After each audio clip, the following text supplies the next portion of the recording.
11:30, 50 secondi, buongiorno e ben ritrovati in diretta come sempre, la nostra lunga straordinaria per seguire un po' l'evolversi anche di questa giornata, così come facciamo ormai da quasi 3 mesi nel seguire dal cuore dell'emergenza sino alla fuoriuscita, speriamo un po' di tutti noi, quello che stiamo cominciando a intravedere in queste ultime giornate. Sicuramente quella di ieri è stata una svolta importante con il via libera da parte del governo che sta per ufficializzare, far votare anche il decreto rilancio, del quale parleremo ancora una volta questa mattina, i soldini per le imprese, il fondo perduto, il sostegno non solo per il babysitteraggio, l'acquisto anche di alcuni prodotti, ma per un sostegno anche per bollette, pagamento affitti per queste imprese, e questa è un'altra parte.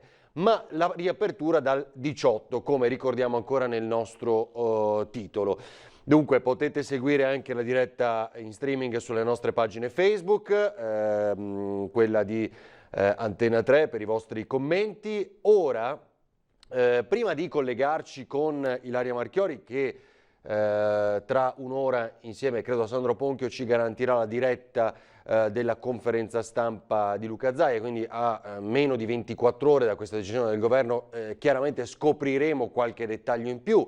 Di certo sappiamo bar, ristoranti e parrucchieri aperti dal 18 maggio, quindi da lunedì prossimo. Ne abbiamo già parlato anche ieri sera a Ring con alcuni di questi professionisti, benché il lunedì sia solitamente giorno di chiusura per i parrucchieri, immaginiamo che tutti vogliano riaprire già lunedì prossimo. Scopriremo molte altre cose dunque, molti ospiti, avremo tra poco anche il vicepresidente della Camera, leader di Italia Viva insieme a Matteo Renzi, Ettore Rosato.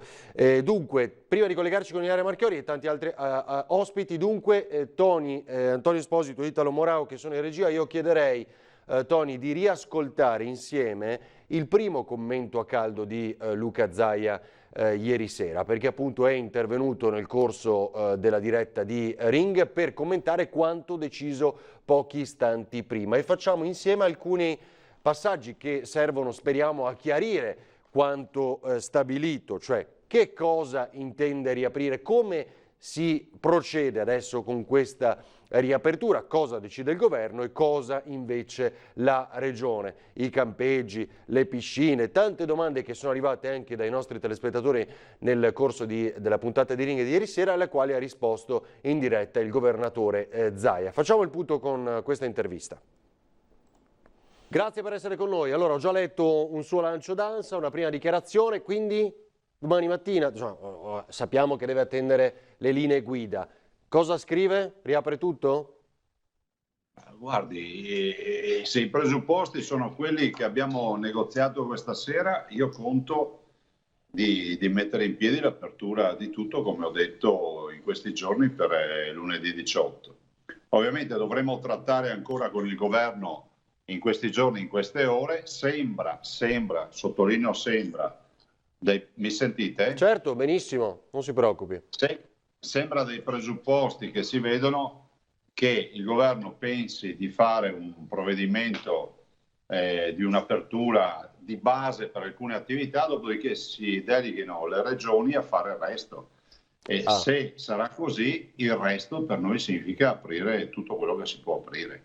Ovviamente nel rispetto delle regole, con il monitoraggio sanitario, visto e considerato che ricordo che abbiamo l'obbligo, tutti noi, non solo il Presidente della Regione che è anche soggetto attuatore e quindi anche autorità per l'emergenza, ma tutti noi cittadini abbiamo l'obbligo di fare in modo che si rispettino le regole. Detto questo, insomma, stiamo lavorando anche perché arrivino velocemente le linee guida, perché se un titolare di ristorante piuttosto che un negozio di abbigliamento, di un bar o di una palestra o di un centro sportivo deve aprire, è giusto che sappia prima se deve sanificare, se deve avere qualche accorgimento particolare e così via. Però consiglio che dico a tutti, intanto gel igienizzante, guanti se li trovate, mascherine per chi ci lavora dentro e ovviamente guanti per chi ci lavora dentro nelle attività, e dopodiché ci saranno altre norme, ma come ho detto anche questa sera al Presidente del Consiglio, le linee guida devono essere chiare,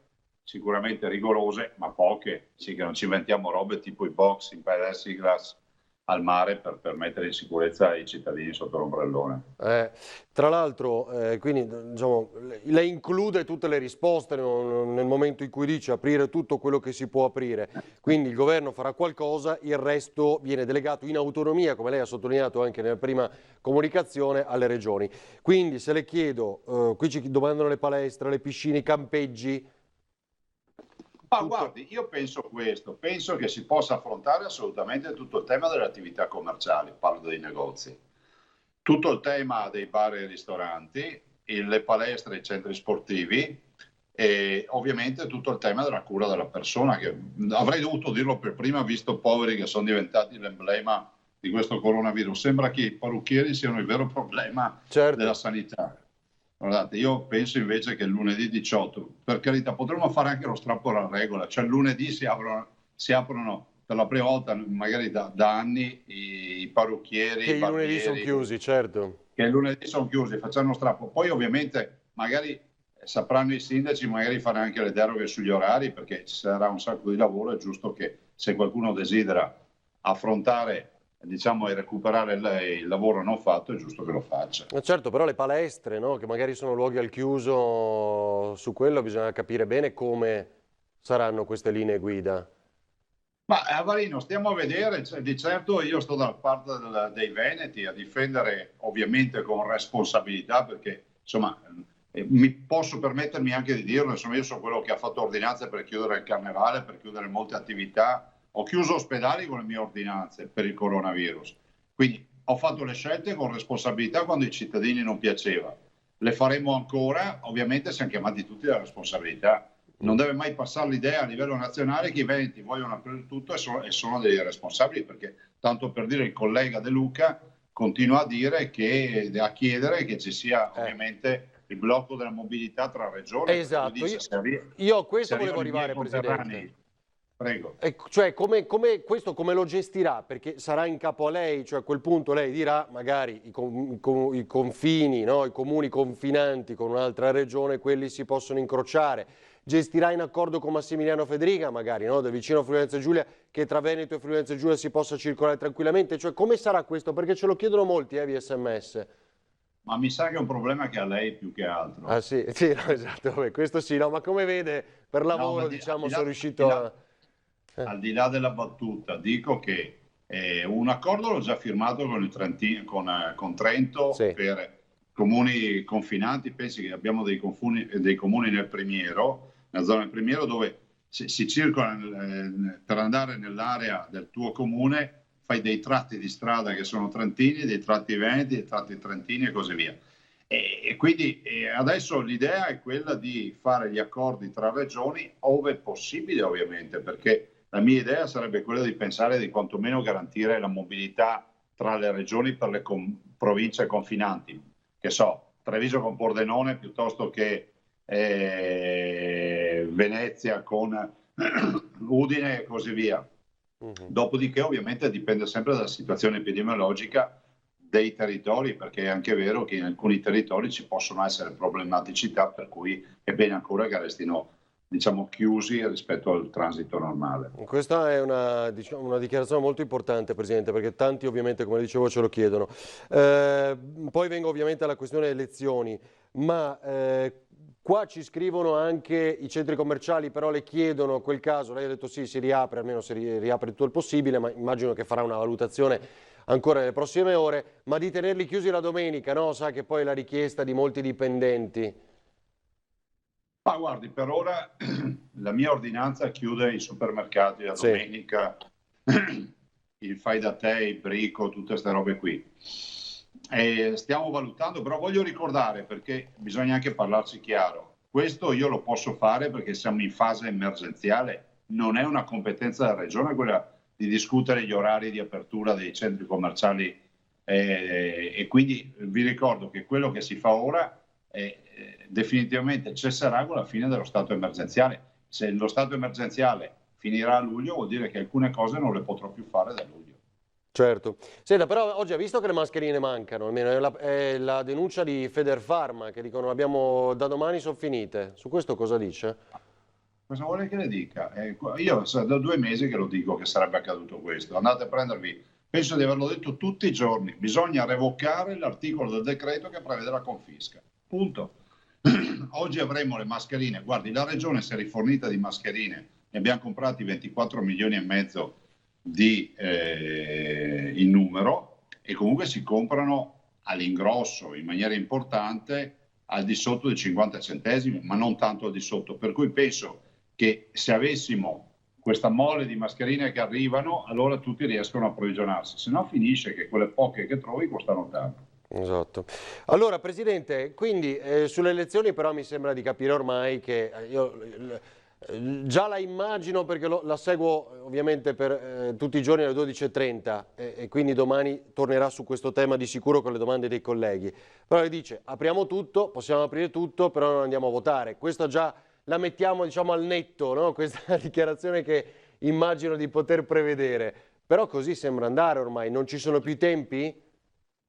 No, i tempi ci sono, tanto è vero che il governo non ha ancora convertito il decreto, lo dovrà convertire, i presidenti hanno chiesto di avere quantomeno per le regioni la finestra estiva, quindi di luglio, è un fatto possibile e del resto anche qui, non sempre per dire l'avevo detto, ma si sta verificando, scusate, lo scenario che avevo preannunciato, ovvero che avremmo avuto l'Italia intera aperta, le attività commerciali, i bar e i ristoranti, e qualcuno avrebbe dovuto spiegare come mai non si andrà a votare, non si sarebbe potuto votare dopo 2 mesi, nel senso che se il 18 si apre tutto, 18 maggio vuol dire 18 giugno un mese, 18 luglio 2 mesi, il che vuol dire che dopo 2 mesi si va al voto, per cui non sta in piedi l'idea di dire che c'è un parere negativo della sanità. Continuerà con questo appello, diciamo, da parte sua, no? Anche domani.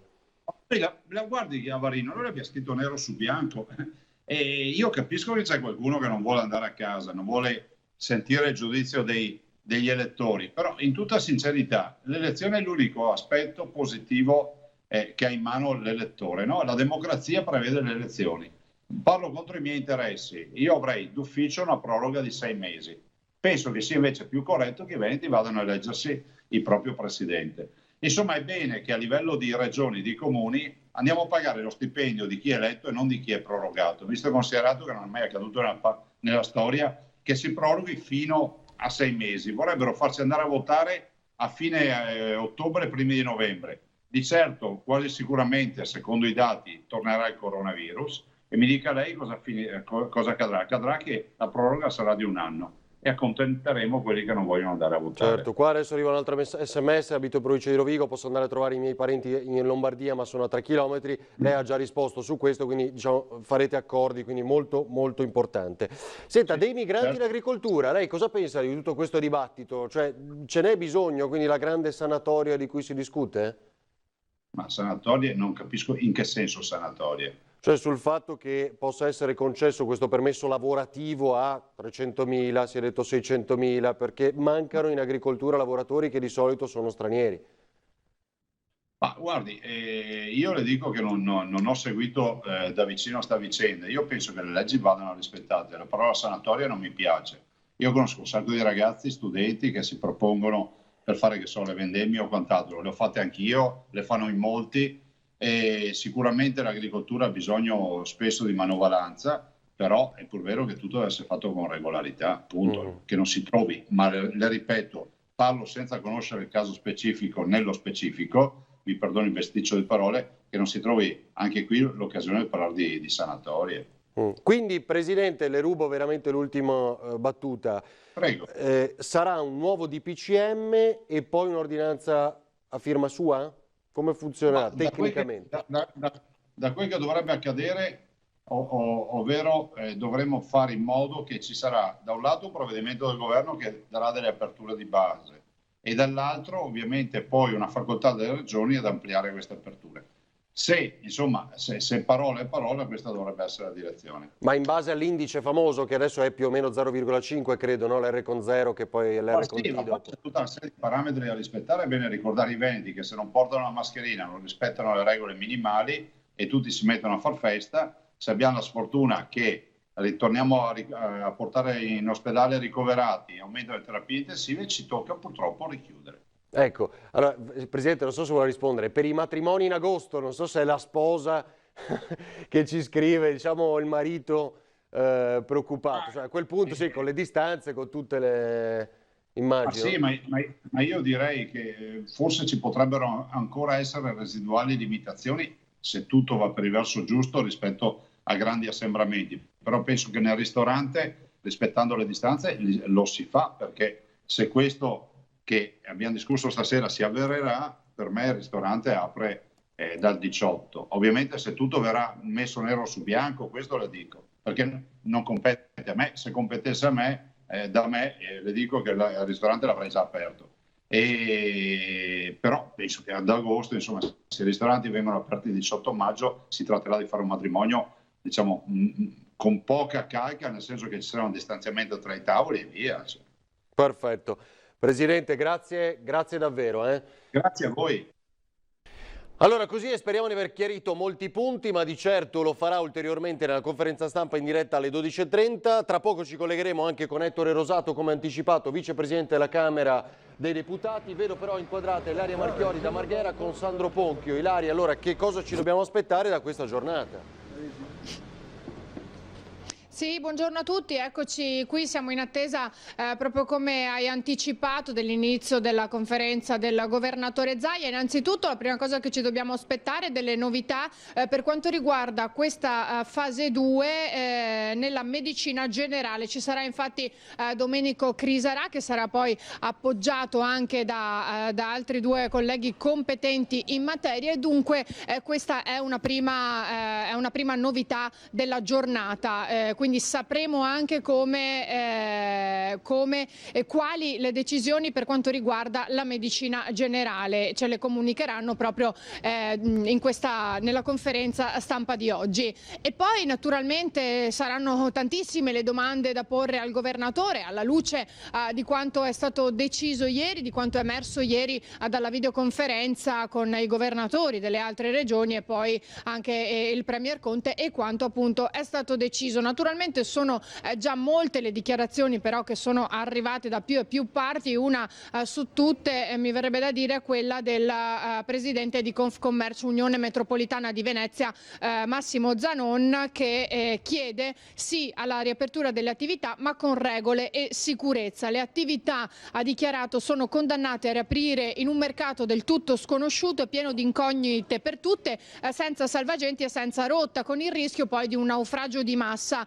Secondo Zanon le incertezze sui protocolli di sicurezza e la confusione invece poi sulla comunicazione proprio circa come comportarsi alla riapertura, forse anche per interesse strategico, ha detto, di qualche potentato economico, stanno impaurendo molte delle imprese che si accingono a riavviare la macchina. Insomma, questo è un po' quello che è il malcontento, ma soprattutto le preoccupazioni di chi appunto si accinge a riaprire, perché comunque oggi è martedì, si dovrebbe riaprire dal lunedì prossimo, ma le incertezze sono ancora tante. Ad esempio sono già molte le richieste che ci sono arrivate da telespettatori, soprattutto da esercenti, che dicono: ora le linee guida chi ce le dà? Ce le dà la regione, le dobbiamo aspettare dal governo, le vogliono sapere anche in tempi strettissimi ovviamente, perché se si devono preparare a una riapertura in meno di una settimana hanno bisogno di capire come farlo e come farlo in totale sicurezza. Dunque, per esempio, in un ristorante quanto deve essere la distanza, come dovranno essere disposti i tavoli, se bisognerà poi rifarsi ad altre regole che possono essere quelle del comune. Insomma, sono tante le incognite ancora in campo e che attendono una risposta dalla regione, e poi se la regione appunto dice che ha le mani legate in tal senso, dal governo. Però questa sarà di sicuro una delle cose che si chiederà al Presidente, così come appunto quali saranno gli spostamenti. Un'altra delle questioni che ho sentito e affrontato anche poco fa e che ci viene insomma chiesta da molti telespettatori, gli spostamenti di regione in regione. Sarà da capire quando poi si potrà andare oltre le regioni confinanti secondo quelli che saranno gli accordi, e insomma molta carne al fuoco, molte questioni da chiarire col presidente Zaia, questione da porgli anche proprio per cercare di rassicurare in qualche modo i nostri telespettatori e gli esercenti e chi in questo momento ha bisogno di risposte risposte precise. E poi appunto capiremo anche quale sarà questa fase 2 della medicina generale. Va bene, Ilaria, abbiamo tempi strettissimi e so che è sempre più affollata la conferenza stampa, quindi Sì. vi dovete posizionare, no? Ci vediamo alle 12:30 allora. Sì, infatti andiamo a posizionarci immediatamente, ci vediamo più tardi. Grazie Ilaria Marchiori, Sandro Ponchio. Saluto e ringrazio il vicepresidente della Camera, leader di Italia Viva, Ettore Rosato, che dovrebbe essere collegato con noi. Vediamo. Eccoci, buongiorno onorevole, ben trovato. Buongiorno a voi. Beh, insomma, io volevo cominciare dalle questioni serie, però secondo me lei l'ha vista la vignetta di Giannelli oggi in apertura del Corriere della Sera, il Bellanova, ce l'ho qui sul computer, secondo me è straordinaria, che ritrae di fatto una crasi, definiamola così, tra Renzi e il ministro Bellanova, che è praticamente un sunto dell'analisi politica un po' degli ultimi giorni, no? Quindi è il volto di Matteo Renzi, ma il vestito è di Teresa Bellanova, il ministro, ed ecco qui il titolo, il bello nuovo. Vabbè, insomma, qui ci sta quella un po'... matita è sempre quella matita è sempre efficacissima. Esatto, è un po' ecco l'analisi politica degli ultimi giorni. Va bene, Presidente, allora facciamo il punto, partiamo proprio dalle aperture. Quanto sarà concesso ai governatori? Guardi, noi non abbiamo più fiato per continuare a dire che non si può tenere più tutto chiuso, che il problema non è dove si trova un posto, ma quali sono le misure che vengano adottate, che il tema non è questo balletto contenzioso tra governo e regione che non funziona, lo dico come una supplica, invitando governatori e Presidente del Consiglio, ministri del caso, a evitare questo balletto che ormai dura da settimane. Onestamente noi ne abbiamo viste in tutti i colori, cioè prima chiudete troppo poco, bisogna chiudere tutto, adesso chiudete troppo, bisogna aprire tutto. Il tema è fare le cose con sincronia tra Stato e Regioni. Io penso che bisogna dare grande libertà alle Regioni di decidere sulla base di dei criteri che devono essere sempre quelli del rispetto della salute e quindi anche rispetto alle regole diciamo che riguarderanno le diverse tipologie di locali e di attività. È bene che ci sia una flessibilità che le regioni possono utilizzare. Per me siamo già in ritardo su questa programmazione, un ritardo che abbiamo denunciato da mesi e quindi spero veramente che oggi arrivino le linee guida per chi deve aprire lunedì e ripeto, saremo già in ritardo. Che lei abbia capito cosa sarà il Presidente del Consiglio con una consueta conferenza stampa, quelli insomma, che non vediamo da un po' ormai, ad annunciare questa libera... La mia teoria, che vale sempre in politica ma vale soprattutto in una situazione di emergenza come quella che stiamo attraversando, che lo ricordo sempre è la più grave emergenza economica che la nostra Repubblica ha mai attraversato, richiede che prima si facciano le cose e poi si annuncino. Quindi prima bisogna fare gli interventi e poi bisogna annunciarli. Adesso bisogna concordare con i governatori delle regioni quali sono le possibilità che ogni regione avrà. Dopo averglielo comunicato si può fare la conferenza stampa. Non farei il contrario perché altrimenti rischiamo di risultare ancora più ridicoli. Prima di collegarmi io ho ascoltato qualche minuto la vostra trasmissione e sentivo il Presidente Zaia che rispondeva ad alcune domande che lei gli poneva che riguardavano le diverse categorie. Naturalmente le persone sono preoccupate, la loro vita che è in discussione. C'è gente che è da una vita che lavora per la sua piccola attività o grande attività e adesso se l'è messa tutta in discussione e quindi quelle regole che possono sembrare burocrazia per qualcuno sono questioni che veramente influenzano in maniera netta la qualità della vita dei prossimi anni. Quindi bisogna farle con prudenza, con rispetto naturalmente per le preoccupazioni sanitarie, ma anche con rispetto per chi lavora. È inutile dire 4 metri per ogni posto a tavola, insomma, signori, l'affitto sarà lo stesso, non è che si riduce di 1/10 l'affitto e quindi non possiamo pensare che ci saranno ristoranti che continueranno a pagare l'affitto. Uno può ridurre il personale, ahimè, ma non può ridurre l'affitto e quindi bisogna avere la consapevolezza delle cose che facciamo. Ripeto, rispetto della salute, attenzione alla salute, ma anche rispetto e attenzione per chi deve riprendere a lavorare. Allora, Presidente, intanto aggiungo un'ultima ora, definiamola così, che è allo studio anche l'ipotesi delle mascherine obbligatorie a scuola per i bimbi da settembre, o quando si ricomincerà. No, questa è una delle idee. Però lei... Anche su questo, ma è possibile che noi oggi annunciamo un'idea di una cosa che deve arrivare a settembre, ma non abbiamo le mascherine, ci sono le corse nelle farmacie che non riescono a vendere le mascherine, anche perché aver fissato un prezzo, diciamo, ad alcuni vantaggi ma anche grandi svantaggi, che quelli a 50 centesimi non le vende nessuno naturalmente, perché se non ci guadagna niente nessuno le vende, e quindi o si fa una distribuzione pubblica tra virgolette, oppure è evidente che si trovano solo quelle che costano 3 euro poi. E ci mettiamo Cioè, è sbagliato fissare il tetto di 0,50 che poi è 0,61 perché c'è ancora l'IVA, no? Lo deve fare il mercato, il prezzo. Cosa dice lei, Rosato? Ma guarda, io penso che se si vuole fissare un prezzo, cosa che non è culturalmente sbagliata, ma bisogna far sì che ci sia una distribuzione pubblica di quelle mascherine, perché se tu a me imponi di venderla a un prezzo, me ne devi garantire anche che io possa acquistarle a un prezzo che consente una mia marginalità, perché altrimenti semplicemente io non venderò quelle mascherine, ne venderò altre, perché le mascherine non sono tutte uguali, è stato fissato un prezzo a 0,50 su un tipo di mascherina, dopodiché ci sono tutte le altre.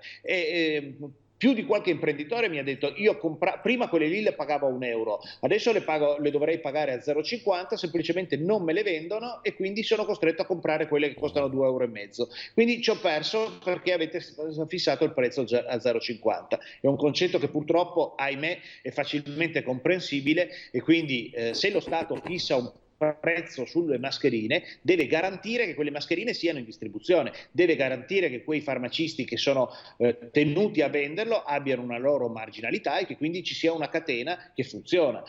Tutto si può fare, però va fatto tutto, non è che basta fissare il prezzo, perché altrimenti si troverà le mascherine che non si trovano e i farmacisti che sono arrabbiati perché la gente va giustamente lì dentro a chiederle e loro non possono venderle. Senta, Presidente, poi tra l'altro in questo momento ancora una volta i quotidiani online titolano i nodi ancora da sciogliere, no? Sarebbe un'altra giornata interlocutoria sul decreto rilancio. Adesso vorrei capire lei che cosa ci dice in merito e se sui migranti, per esempio, questa sanatoria, cui facevamo cenno anche nell'intervista con Luca Zaia, si è trovato l'accordo o no? Insomma, questi lavoratori stranieri nei nostri campi andranno con questa possibilità o meno, sul turismo, le coperture, insomma, ci dica un po' lei su queste tematiche, a che punto siamo. Veramente per flash, perché il tema è complesso. Sì, tanto ampio, certo. Esatto. Il decreto naturalmente è un decreto molto complesso, stiamo parlando di 55 miliardi. Sono 2 leggi finanziarie, quindi scriverlo in pochi giorni oggettivamente è un grande lavoro. Sono centinaia di pagine con migliaia di pagine di allegati, di spiegazioni, di note, eccetera, eccetera. Quindi c'è una sua complessità. Naturalmente, quando c'è un'emergenza ognuno vuole dire la sua e ognuno ha la sua emergenza, quella che considera più importante delle altre, e questo mette anche in grande competizione ministeri uno con l'altro, quindi va detto con serenità che il percorso è difficile. Noi abbiamo chiesto poche cose, abbiamo detto semplifichiamo il più possibile, diamo pochi strumenti, perché noi abbiamo costruito una burocrazia dell'emergenza in queste settimane. Veramente, guardi, io lo dico con grande rispetto, basta con le autocertificazioni, siamo arrivati al 5° modello di autocertificazione. Gli italiani sanno cosa devono fare o cosa non devono fare, se non lo sanno glielo ricordiamo con norme ancora più semplici, possibilmente non con l'assurdità che io non posso passare da Treviso a Pordenone perché ci sono 2 regioni diverse mentre posso andare da Treviso a Verona, perché è un'assurdità, ci vogliono le cose logiche e comprensibili, e semplifichiamo le cose, quindi cancelliamo le autocertificazioni e lavoriamo invece per pochi strumenti a disposizione delle imprese che devono essere taglio delle imposte. Noi abbiamo lavorato per tagliare l'IRAP, perché l'IRAP la pagano tutte le imprese e quindi le imprese, soprattutto quelle diciamo non piccolissime, hanno un onere sull'IRAP, tagliamole. Per le altre imprese, quelle più piccole, diamo un contributo a fondo perduto tout court, punto. Dopodiché ci sono alcuni settori che soffrono più degli altri, in particolare il turismo, la ristorazione, tutto quello che è connesso, l'accoglienza alberghiera, tutto quello che è connesso in quell'ambito lì. Lì ci vogliono misure straordinarie, efficaci, che francamente il bonus turismo così come previsto non soddisfa noi, e noi stiamo cercando ancora di lavorare per semplificare le cose, perché il credito d'imposta alla famiglia, tutti strumenti che diventano, fanno gioire solo i CAF che devono fare, che non gioiscono tante certificazioni sull'ISEE dopo, piuttosto che gli albergatori che hanno bisogno di risorse immediate. Quindi su questo ci sono un po' di partite Presidente, ancora. ma lei se l'immagina i ristoratori nella veste di gendarmi che chiedono l'autocertificazione alla famiglia che va a cenare insieme, no? Quindi siete insieme, ma siete tutti parenti, No, guardi, siamo sicuri? È una cosa impossibile, guarda, è una cosa impossibile. Io peraltro penso che, guarda, io sono restato impressionato, non so lei, ma io sono restato impressionato di come gli italiani hanno rispettato le regole. Guardi, Sì, da questo è nord vero, a sud. Da nord a sud, lo dico sempre, ma lo ripeto, la quarantena è stata difficilissima.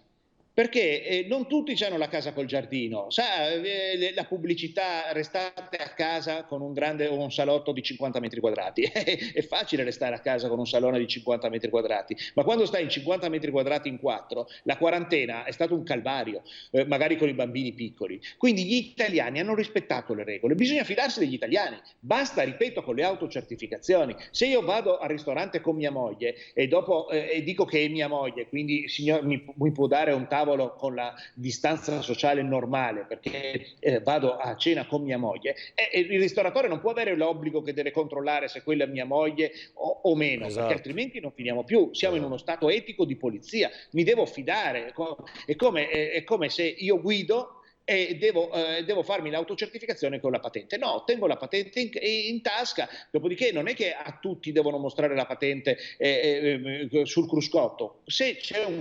controllo delle forze di polizia, mostrerò la patente. Se arriverà un controllo, che speriamo non debba arrivare, perché non vorrei vedere la Guardia di Finanza nei ristoranti a controllare se uno è a cena con sua moglie o meno, ecco, se ci sarà un controllo dovrò dimostrare che quella è mia moglie o una persona con cui convivo. Ecco, ma cerchiamo di tenere cose logiche, di non costruire burocrazia che ammazzerà e renderà la cena anche meno piacevole, nel senso, esatto, indigesta. Alla fine, se io devo attraversare, sì, cerchiamo di essere Presidente, ma quindi abbiamo bisogno dei migranti per il lavoro nei campi? Avete trovato Guardi, i migranti ci sono sempre stati nei campi, non è che ne abbiamo bisogno in questa stagione, ci sono sempre stati, cioè i pomodori li hanno raccolti loro, l'insalata l'ha raccolto loro, le fragole le hanno raccolte loro. Se vogliamo conservare i nostri circa 50 miliardi di export dell'agroalimentare e non veder raddoppiare i prezzi nel nostro carrello della spesa per il fresco, verdura, frutta, eccetera, dobbiamo cercare di consentire che chi ha sempre lavorato nei campi vada a lavorare. Con grandissima ipocrisia in questo paese si è consentito di far lavorare anche le persone irregolari, con grandissima ipocrisia, e oggi quelle persone non è che sono nei paesi stranieri e noi li vogliamo far venire, sono già nelle periferie delle nostre città, ci sono già. Non solo al sud, vivono in situazioni igieniche che altro che mascherine, distanze sociali e tutte le cose di cui stiamo discutendo adesso, vivono in condizioni dove il contagio può esserci e può esserci in maniera forte. Quello che dice la ministra Bellanova è: cerchiamo di metterli in regola dal punto di vista sanitario e lavorativo, perché questo ha due effetti: uno, la prevenzione della pandemia, perché se scoppia lì non è che se la tengono lì, naturalmente, come abbiamo imparato, il filo spinato non blocca il virus, lo ha imparato perfino Orban, quindi cerchiamo di saperlo anche noi, che queste cose qui, il virus non si blocca semplicemente con una legge, il virus si blocca con la prevenzione, e quindi la prevenzione va fatta per tutti. Presidente, e più cerchiamo di non fare un disastro economico, certo, che riguarderà le nostre tavole e le nostre imprese. L'ultimo flash che le chiedo invece è più complicato, perché i punti di forza secondo lei di questa, che ha ricordato bene, è come racchiudesse due finanziarie del nostro paese in pochi giorni, e quindi i punti di forza che lei citerebbe così quali sono? Intanto il grande cerotto sulla cassa integrazione, gli strumenti per la capitalizzazione delle imprese, che finalmente abbiamo tolto anche quell'assurda idea di metterci, diciamo, che coinvolgeva i consigli d'amministrazione, e insieme una misura sugli affitti per limitare l'onere degli affitti per questi mesi. Insomma, ci sono alcune misure che sono interventi seri. Lamentiamo, lo dico con autocritica, che non siamo riusciti a convincere la maggioranza a mettere un po' di soldi per le famiglie.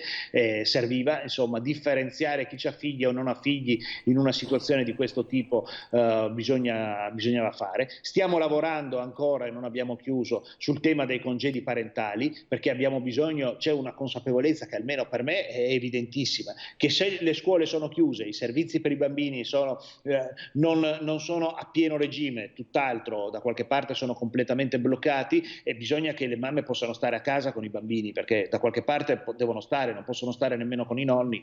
Quindi questa per noi è un punto ancora aperto di discussione. Quindi ci sono delle cose importanti. Poi comunque ricordo 55 miliardi che escono dalle casse dello Stato e arrivano agli italiani.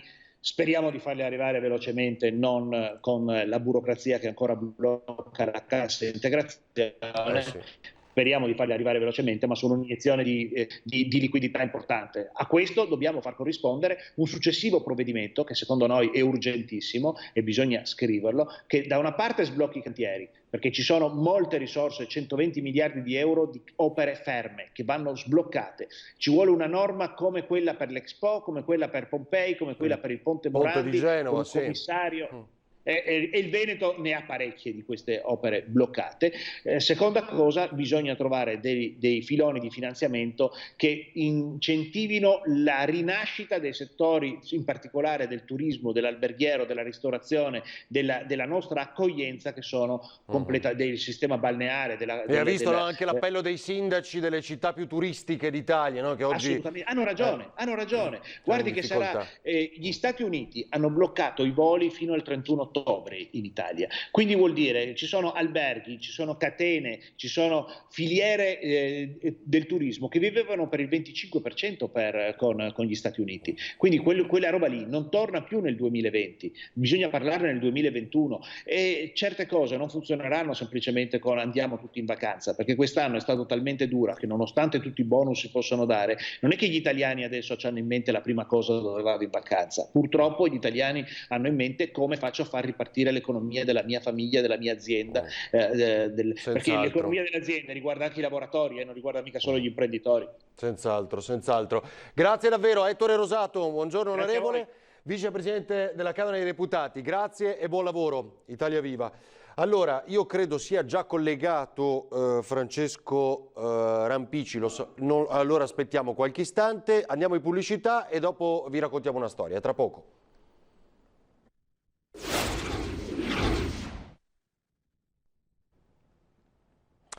Torniamo in diretta a 12:15, manca davvero poco all'inizio della conferenza stampa del governatore Luca Zaia, oggi particolarmente importante perché di certo dirà qualcosa in più rispetto a quanto anticipato ieri sera Ring, cioè cosa riapre dal 18, anche se suo virgolettato, le sue parole, apriamo tutto ciò che è possibile, quanto ci ha detto ieri sera. Allora, saluto e ringrazio Francesco Rimpici, buongiorno, ben trovato Francesco, grazie per essere con noi.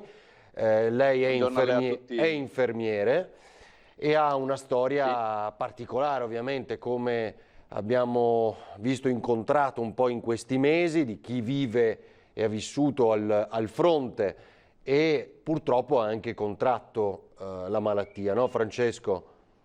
Assolutamente sì. Cosa ci racconta? Tanto buongiorno a lei e a tutti i telespettatori.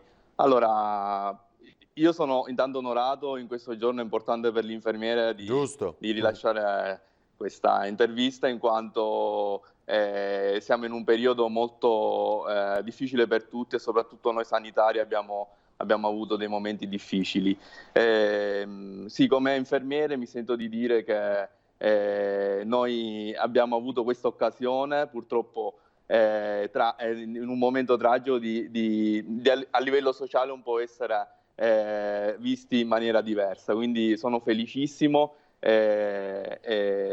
e questa è la cosa molto che mi ravviva. Però vorrei che questa memoria non svanisse subito il giorno dopo che il Covid finirà, perché noi ci siamo sempre stati, ci siamo e ci saremo sempre. Io la mia storia sono stato subito al fronte da quando il Covid ha colpito la città di Treviso. Purtroppo in che reparto, Francesco? Allora, io sono felicissimo di evidenziare il fatto che l'azienda in cui lavoro ha investito veramente tanto su noi infermieri. Infatti sono un infermiere che è dentro un progetto importante per lo sviluppo delle competenze infermieristiche, che si chiama Unità Didattica Infermieristica Estensiva. È un'unità a gestione infermieristica che si pone l'obiettivo di migliorare la qualità della vita del malato cronico, un tema fondamentale che il Veneto è molto sensibile anche sul nuovo piano sociosanitario rispetto all'avanzamento dell'età e delle patologie croniche. Noi tentiamo in questo anno di sperimentazione è andata anche molto bene, di educare la persona a gestire questa sua patologia, questa sua cronicità, e quindi anche di recuperare l'autonomia persa magari dopo un ricovero in medicina.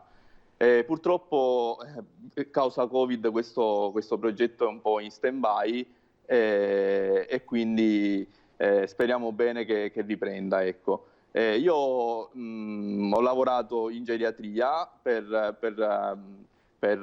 sopperire alla situazione, insomma, quindi che si era creata. proprio il reparto caldo, no, di quei giorni, certo. Sì, il Dipartimento di Area Medica è stato rivoluzionato molto in questo periodo, e devo dire che l'azienda ha lavorato molto bene rispetto a questo. Ecco, siamo riusciti a gestire in una situazione molto difficile, inaspettata la situazione con il nostro gruppo, con il gruppo, insomma, che c'era anche della geriatria, e quindi sono orgoglioso di questo. Ecco. Passando alla nostra professionalità, appunto, vorrei che in Italia, come qui con l'esperienza che le ho raccontato, venga vista la figura come un qualcosa che ha conquistato tanto a livello di percorso dalla nascita dei 200 anni della nostra capostipite Florence Nightingale ad oggi. Abbiamo veramente rivoluzionato la figura. E questo vorrei che poi fosse portato in pratica sia come riconoscimento sociale, riconoscimento di professionalità e competenza, e anche poi dal punto di vista economico, perché in Europa siamo i più sottopagati, quindi a livello nazionale siamo i più sottopagati d'Europa certo. E quindi vorrei un segnale di tutte e tre le cose, ecco. Senta, Rimpici, e com'è andata allora con la malattia? Le dicevo, lei ha contratto il coronavirus, come si ricorda quei giorni, insomma, com'è stato? Assolutamente sì. Quando si è reso conto?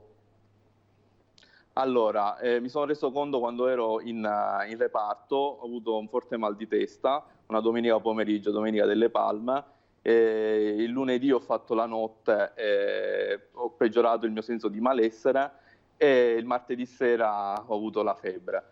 Lì mi sono fermato, ho segnalato, mi hanno fatto subito il tampone, sono stato, devo dire anche su questo, l'azienda è molto attiva nell'avermi fatto controllare anche con delle radiografie. Per fortuna la polmonite l'ho scampata, però ho avuto tanta febbre per 7 giorni, dolori, artromialgie molto importanti, perdita dell'olfatto e gusto, tosse stizzosa, ed è purtroppo stato il sintomo che mi ha tenuto un po' in una situazione di non ripresa totale, perché essendo anche un soggetto asmatico ho avuto caspita, cioè era preoccupato chiaramente per avere, no, per il fatto di avere una di quelle Diciamo che l'infezione di virale porta a un'astenia, a prescindere, anche se insomma non c'è stata polmonite, comunque un'astenia particolare. Però purtroppo il fiato corto e il fatto di aver avuto un peggioramento... L'astenia è quel senso di stanchezza, ricordo bene? Quel senso di stanchezza, esatto. Sì, che le infezioni virali danno. Però come parlando in modo molto diretto, non ho mai avuto diciamo che la possiamo possiamo riassumere come una infezione parainfluenzale, però non ero mai stato così male, ecco, quindi forse anche la consapevolezza di aver fatto il tampone, ecco, di averla magari gioca Rimpici, ma due flash, quanto è fondamentale. durata? Perché Sì. poi due tamponi negativi successivi, no? E a quel punto si è potuto dichiarare guarito, no? Giusto così? No? Assolutamente. Quanto le è durata? Ha detto 6 Assolutamente. giorni di febbre, forte poi? 6 giorni di febbre, i sintomi che le ho detto, artromialgie E e assenza di quando olfatto e gusto. il secondo tampone negativo, dopo quanto tempo? Ho avuto i 2 tamponi negativi attorno al 25 di aprile. Quindi sì, diciamo che sono stato anche fortunato rispetto a tanti altri casi che si sentono in giro, che durano anche un mese e mezzo, diciamo la parte della positività, quindi l'essere positivo al virus. Poi la cosa principale che voglio evidenziare è che bisogna scindere le due cose, cioè la positività al virus e il benessere clinico. Certo, L'importante certo. è stare bene, anche se uno è positivo per più tempo. Senta, Io alla Rimpici, fine- intanto faccio vedere la sala stampa Sì. della sala operativa Marghera per quanto riguarda la protezione civile, quindi tra poco davvero sono le 12:23, inizierà la conferenza stampa e come dicevamo oggi particolarmente importante per capire tutti i contorni di queste riaperture da lunedì prossimo. L'ultima cosa che le chiedo, il Sì. fatto che lei sia stato, non è proprio così, ma paucisintomatico, mi pare che si dica, no? In questi casi, cioè ha sviluppato la malattia ma non in una forma pesante, ma in realtà comunque ha avuto la febbre, quindi tutto quello che si è raccontato, per fortuna non la polmonite eccetera.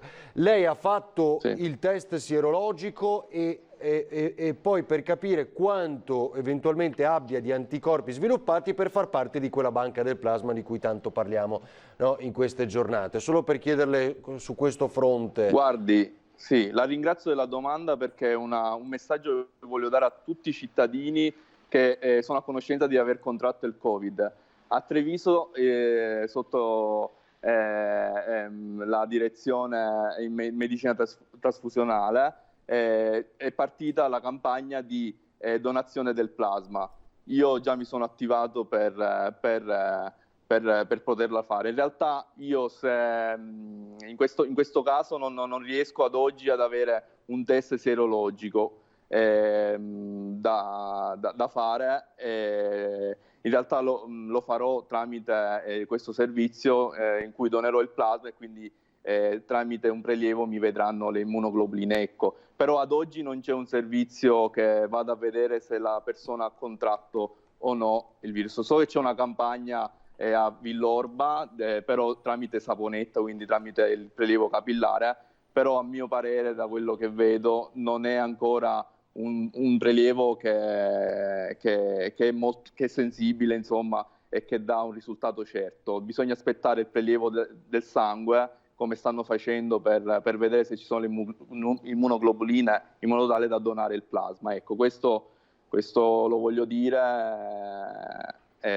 Senta, Rimpici, Sì. lei che vive, cioè poi è tornato in reparto, no? Quindi questo da ormai qualche settimana. Sì, in realtà sì, il peggioramento insomma è stato seguito, poi il doppio tampone negativo, ecco, se voleva sapere questo, non è proprio la fine della guarigione, la guarigione poi lo attesta il medico che per rientrare al lavoro rispetto al fatto se clinicamente una persona sta bene o sta male, ecco. Quindi io, avendo avuto un po' di asma, un peggioramento di asma, ho fatto qualche giorno in più, insomma. Chiaro. Senta, ma davvero l'ultima battuta. Possiamo, Certo. lei che vive, come abbiamo detto, ricordato più volte, al fronte di questa emergenza, secondo lei è finita? Allora,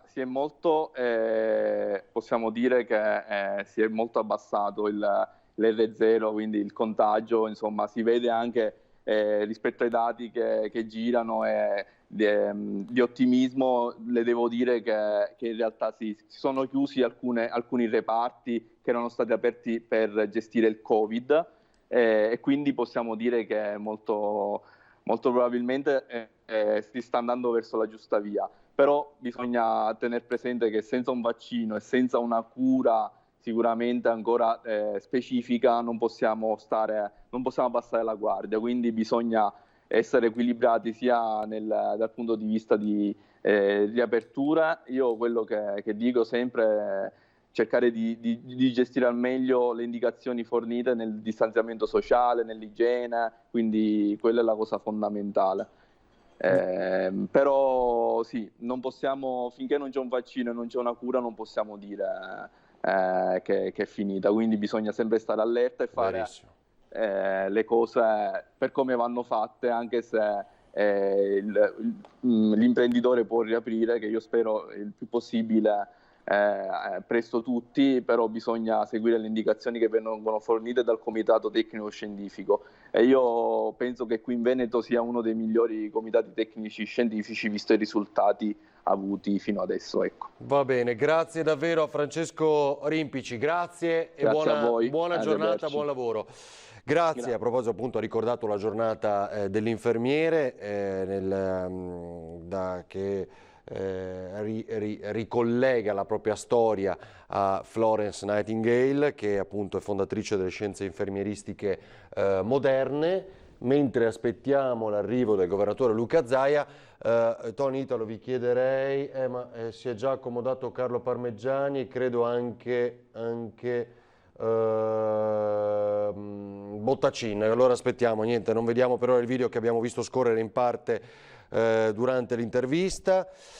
Arcuri mai impegnato a rifornire le farmacie, non devo, dunque non è il commissario, dice Arcuri sulla polemica delle mascherine che non ci sono, come dice Federfarma, non è il commissario a dover rifornire le farmacie né i loro distributori, né si è mai impegnato a farlo, né sono io a dover rifornire Confcommercio, Conad, Federdistribuzione e Coop. Il commissario si è impegnato a integrare le forniture ove sia possibile, che queste categorie si riescono a procurare attraverso le loro reti, ha detto il commissario all'emergenza Domenico Arcuri. Poi ancora, vi leggevo e ho visto che ha avuto grande eco questa ipotesi delle mascherine obbligatorie a scuola.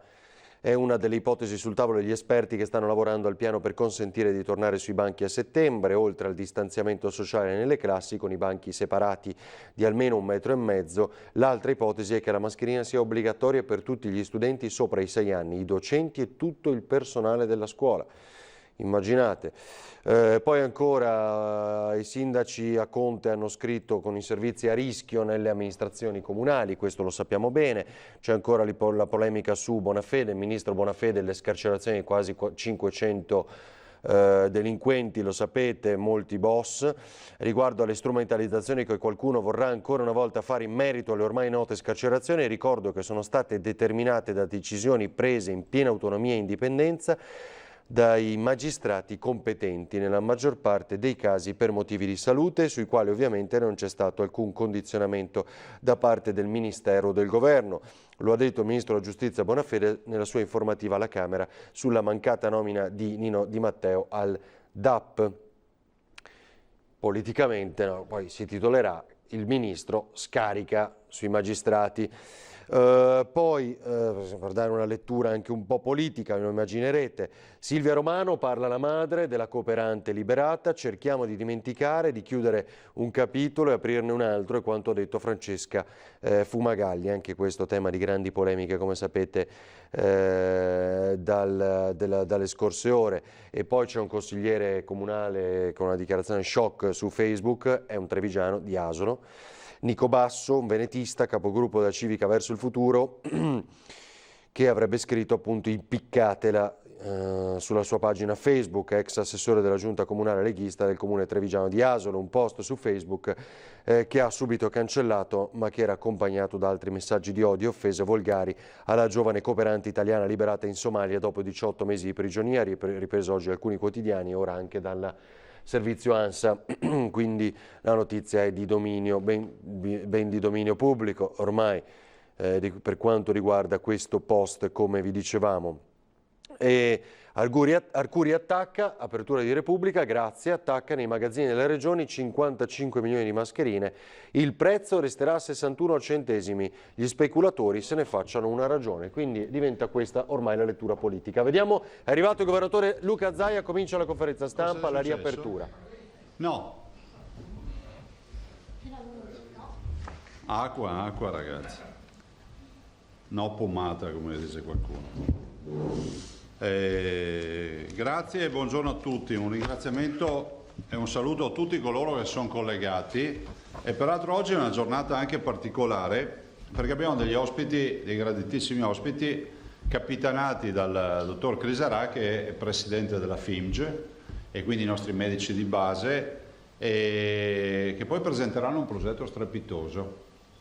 È un ulteriore, come si può dire, lembo della sanità che arriva ancora più vicino ai cittadini. Penso che questo sia anche la dimostrazione di quello che voglia dire fare squadra, ma poi passeremo la parola al dottor Crisarà che presenterà e ci sarà anche una sorpresa. E passo subito, visto considerato che abbiamo tante cose, passo subito al bollettino. Sono 400, praticamente 55.000 tamponi, ne abbiamo fatti circa 10.000 in più rispetto a ieri. I positivi in totale in questa storia di tutta questa vicenda sono 18.800 e 41 in più rispetto a ieri. L'isolamento 4.713, sono 300 persone in meno, cioè vuol dire che sono uscite dall'isolamento 300 persone rispetto a ieri. I ricoverati sono 759, dei quali positivi 393, negativi 295, totali 759. Le terapie intensive continuano a calare, sono 71, quindi 71 pazienti in terapia intensiva, dei quali sono positivi solo 33 e 38 negativi. Quindi in base al bollettino nuovo richiesto a livello nazionale noi dovremmo segnare terapie intensive 33. Io vi segno ancora i 71 perché così abbiamo il riferimento da quel giorno famoso, vi ho detto guardatevi bene sti dati, che era domenica 3 maggio, quindi per avere un raffronto poi magari i prossimi giorni vedremo anche cosa è accaduto da quella domenica 3 maggio. I dimessi sono 3.033, 42 anche ieri persone dimesse. I morti sono 1.272 in ospedale e in totale sono 1.686. I nati sono 86. Allora, prima di passare la parola al dottor Crisarà, due brevi considerazioni. La prima sulle donazioni e poi guardate, siamo sommersi di disegni dei bimbi, cioè non so come faremo, cioè ci vorrà una città per esporli tutti, ma veramente tanti. C'è una persona che apre plichi perché li mandano in tutte le forme possibili e immaginabili, li mandano. Allora, donazioni, siamo arrivati a 37.602 donatori. 37.602 donatori, siamo a 57.190.000 euro, per l'esattezza 57.192,23. 37.602 donatori, 57.190.000 euro. Ringrazio, guardate veramente in maniera molto veloce, ringrazio gli allievi calcio della classe 2003-2004 della squadra di San Pietro di Rosaccia, hanno versato 370 euro, voi direte perché li ricordo? Intanto perché hanno fatto un versamento e li ringrazio, come tutti quelli che hanno versato. Ricordate il bimbo che ci ha mandato €1. E poi ringrazio che questi sono tutte le multe che hanno pagato questi giovani calciatori per i ritardi nel presentarsi o le assenze sul campo di calcio. Facciamo gli auguri anche a Vittoria Tonetto che oggi compie 5 anni di Biancade. E poi due disegni, Nicole Carlet, 8 anni di Colle Umberto, ci ha fatto il primo disegno, Cristiano Sattin di 10 anni di Piove di Sacco, eccolo qua. Questi sono tutti disegni che vanno poi nella famosa mostra che dovremo fare. E poi un bimbo che ha 2 anni, però ha ottenuto, insomma ha fatto una donazione di 50 euro, è Christian di Vigo d'Arzere e ci ha mandato anche le foto con le galline, perché la mamma dice qua con la storia dei pulcini adesso tutti vogliono andare a vedere le galline e poi lo ringraziamo perché nella busta c'era anche il salame, ci ha mandato anche un salame e quindi grazie a Christian e alla mamma che ci ha scritto. Infine questo, uno di tanti, Giulia e Aurora che mi hanno mandato questo, eccolo qui. quindi grazie anche a Giulia Aurora. Guardate, ne abbiamo, penso verosimilmente ne arrivano decine ogni giorno di disegni, poi alcuni anche creativi, arrivano dei rulli, cioè di tutto arriva. Del resto ci sono arrivate le uova via posta, vi ricordo, sono nati anche i pulcini.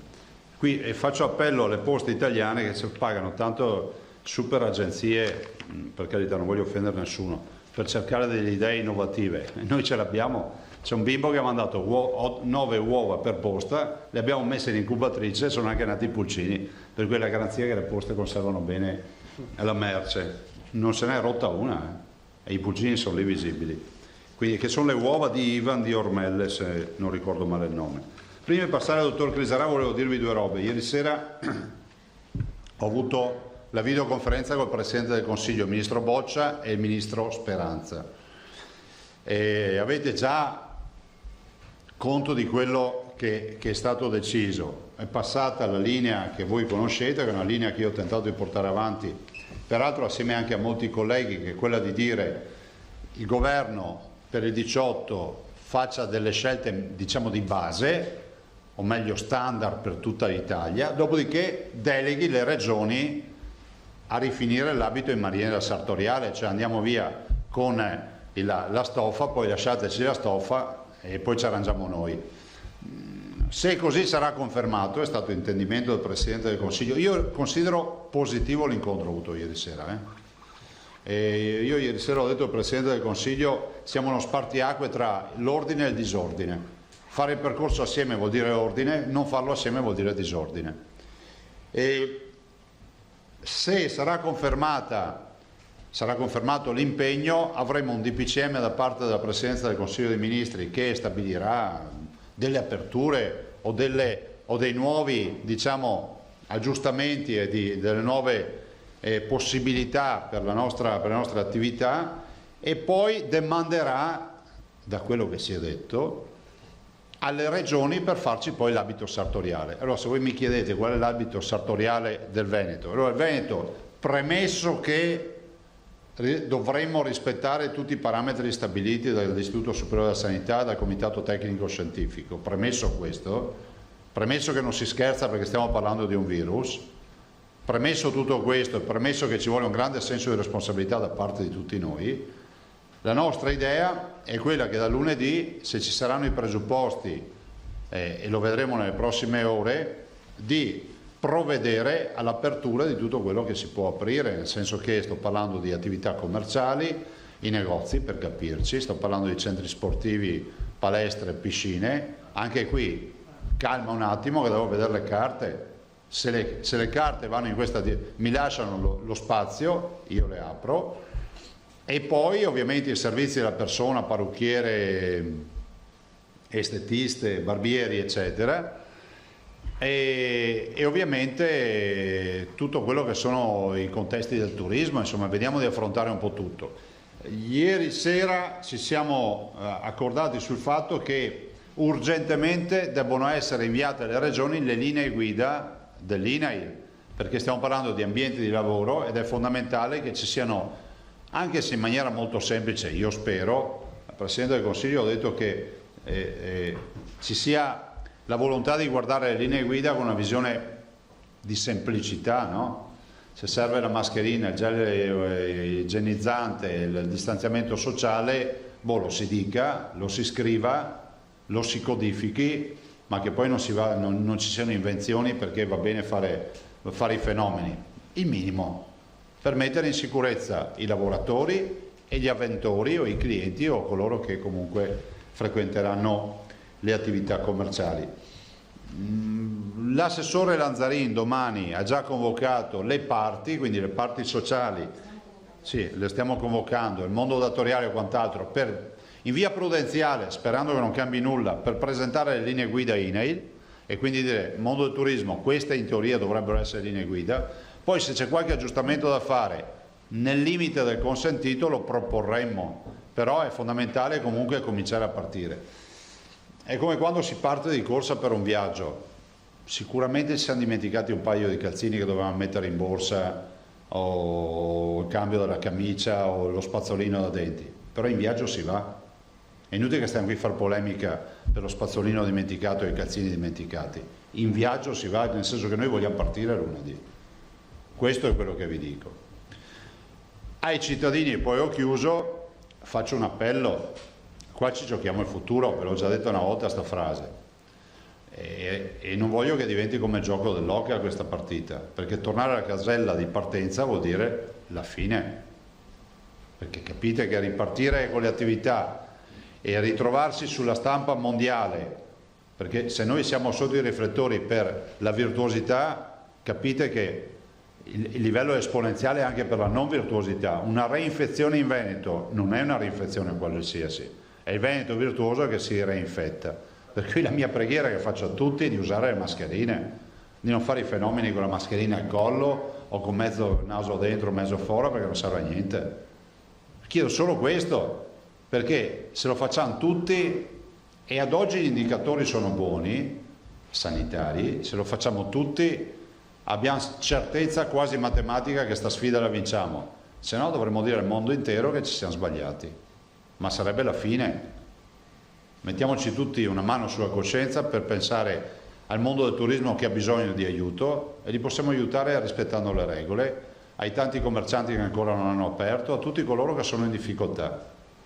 Quanto alla cassa integrazione, ieri sera ho sollevato il problema della cassa integrazione, anche del fatto che il ministro Di Maio non può andare in TV a dire cose non vere, perché non può andare in TV a dire che è colpa delle regioni, perché la nostra regione ha fatto tutte le pratiche, la nostra regione ha chiuso tutti gli accordi, non ha un inevaso. Mi avete mai sentito accusare qualcuno? Mai. Ma non è che da parte di quelli che hanno fatto tutto possiamo sentirci dire che è colpa nostra, anche perché di mezzo c'è la tragedia di chi a casa aspetta i soldi. Tanto è vero che ieri sera, in virtù anche del mio intervento su questo, si è deciso di fare un tavolo. Si è detto di farlo già oggi, immagino in giornata si farà, per capire dove stanno gli inghippi su sta procedura che è una procedura nazionale. Quello che noi dovevamo fare lo abbiamo fatto.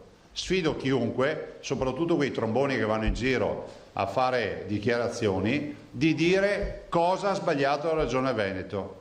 Ma così lo dico anche per altri colleghi. Guardate, il collega Emiliano, parlo della Puglia, ha detto le stesse parole mie, cioè cosa dobbiamo fare? Abbiamo fatto tutto. Peraltro io posso dire da Veneto, qui abbiamo lavorato bene con i nostri uffici, abbiamo lavorato bene con l'INPS che è stato efficiente in Veneto, perché non abbiamo problemi con l'INPS in Veneto per questa partita della CIG, e ringrazio anche il suo direttore, il dottor Pone, e tutti coloro che hanno lavorato. C'è coscienza del fatto che questi sono stipendi che devono arrivare ai lavoratori, però effettivamente la catena diciamo di trasmissione di tutto questo processo ha degli incagli, ma non sono regionali.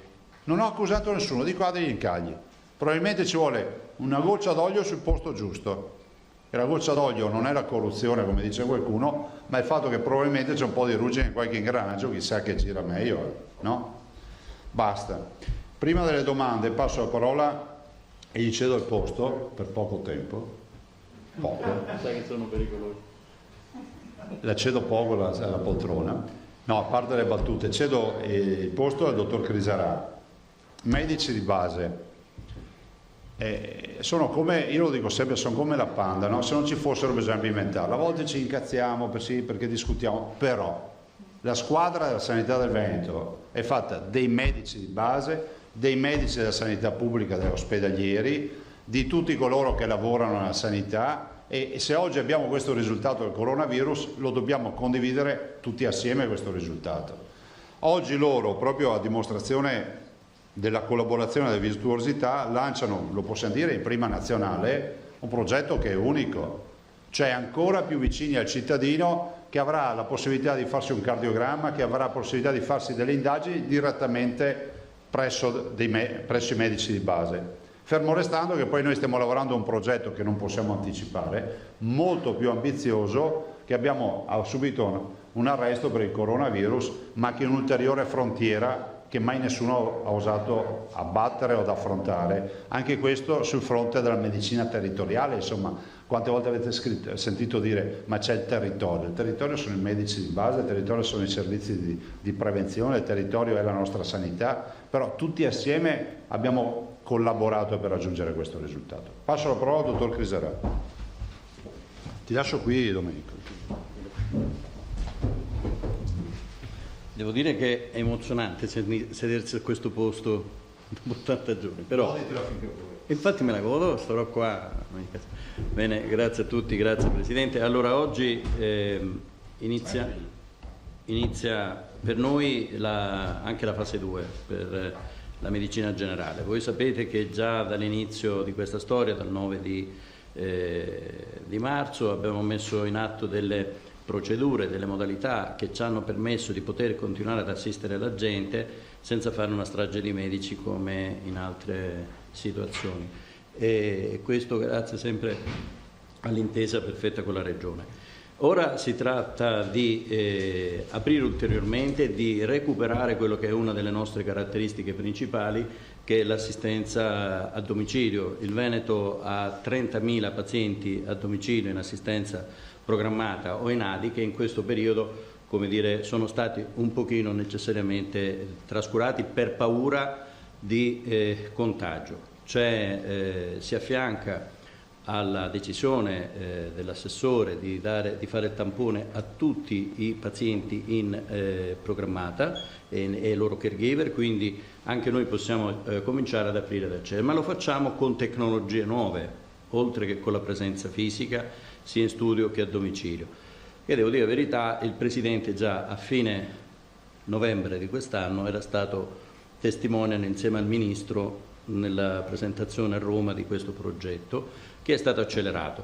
Devo dire anche grazie, qua permette, Presidente, dirlo, al gruppo lì che ci ha dato anche, la famiglia Canella ci ha dato la possibilità economica di fare questa cosa.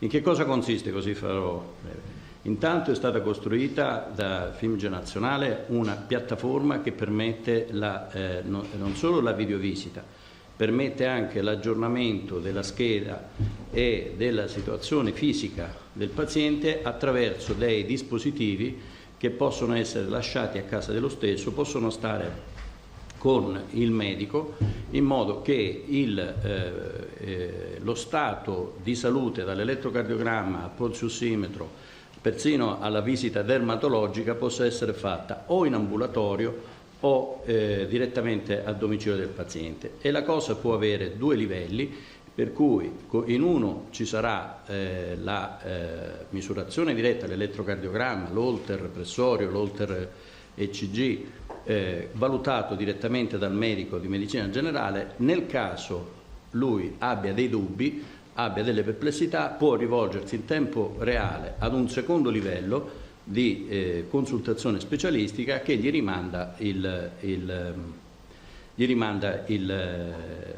referto a conferma o a diniego dell'ipotesi diagnostica che aveva fatto. Tutto questo senza far muovere il paziente o da casa sua o dallo studio del medico, quindi diminuendo anche le possibilità di contatto e cose. Per il momento partiremo con una sperimentazione che riguarderà circa 150.000 cittadini padovani, dopodiché partirà Verona e mi dicono anche Rovigo.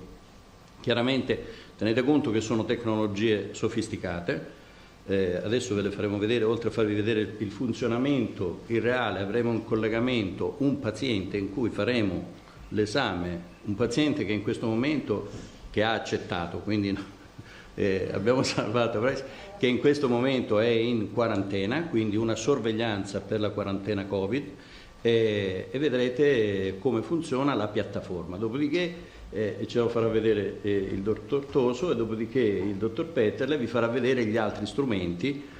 Tra l'altro non lo sapete, abbiamo già scelto anche una cavia tra di voi che si sottoporrà seduta stante ad un esame per farvi vedere come funziona.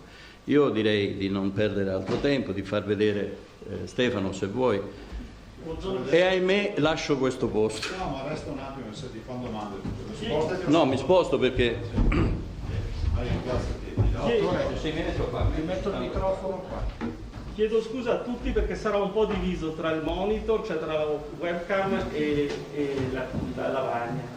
Allora, in questo momento illustro la piattaforma NetMedica.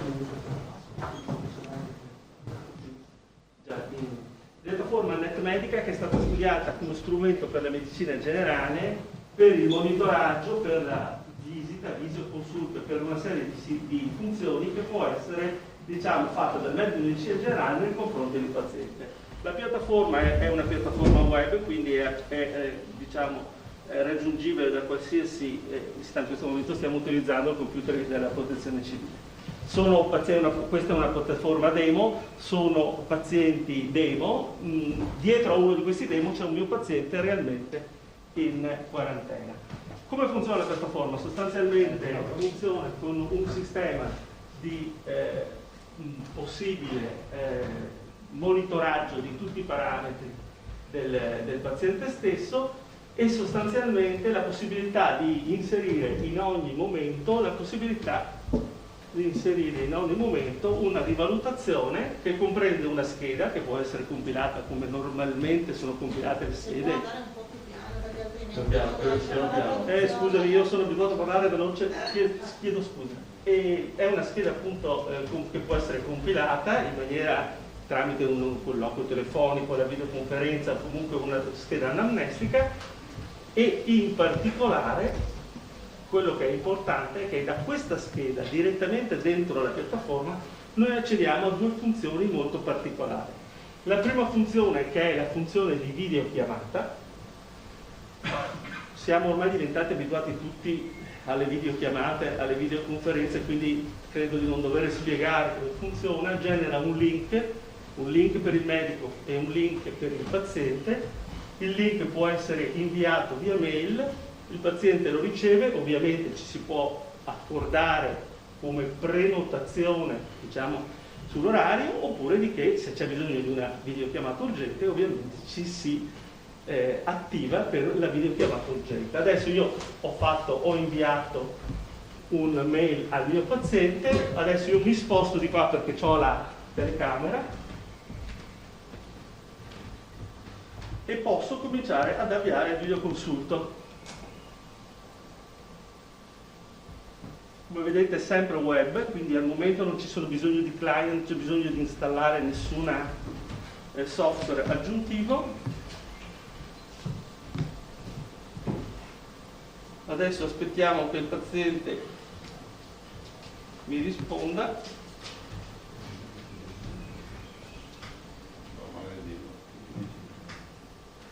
Questa piattaforma è già a disposizione di tutti i medici di famiglia del Veneto, quindi è messa a disposizione in modo gratuito. Sì, non è una demo. Non è una demo. No, infatti, scusate, la tempistica, le lentezze un pochino le cose sono legate proprio al fatto che stiamo lavorando in diretta. E risponderà davvero un vero paziente? Adesso risponderà un paziente in quarantena. Del dottor Tosi. Solo il suo paziente. Non è una sceneggiata, è reale. Siamo in live.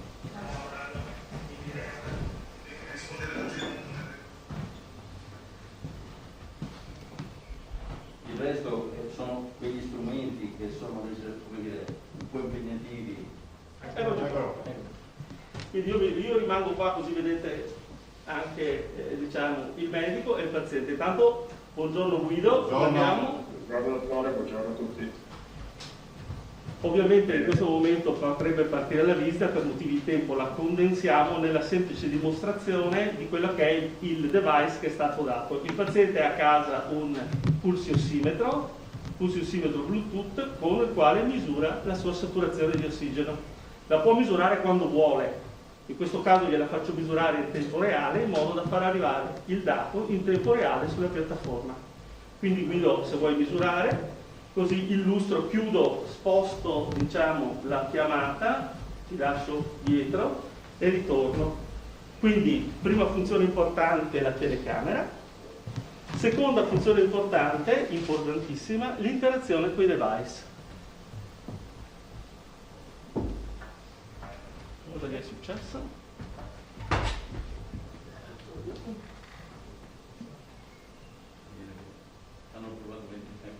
abbiamo provato, ma come sempre in live succedono queste cose, cerchiamo di... Quelli sono parametri che possono essere misurati. Come vedete si è aperta la scheda del paziente, mi sposto, scusate, perché ho la possibilità di scegliere all'interno delle misurazioni. In questo caso sceglierò il saturimetro. Del saturimetro posso scegliere, in questo caso, i dati che sono fatti dal paziente, self-made, cioè che il paziente si è, diciamo, misurato. Adesso pian pianello si aggiornerà. Comunque, dal punto di vista tecnico, noi possiamo vedere che 12,56 è il valore che è stato misurato in questo momento dal paziente.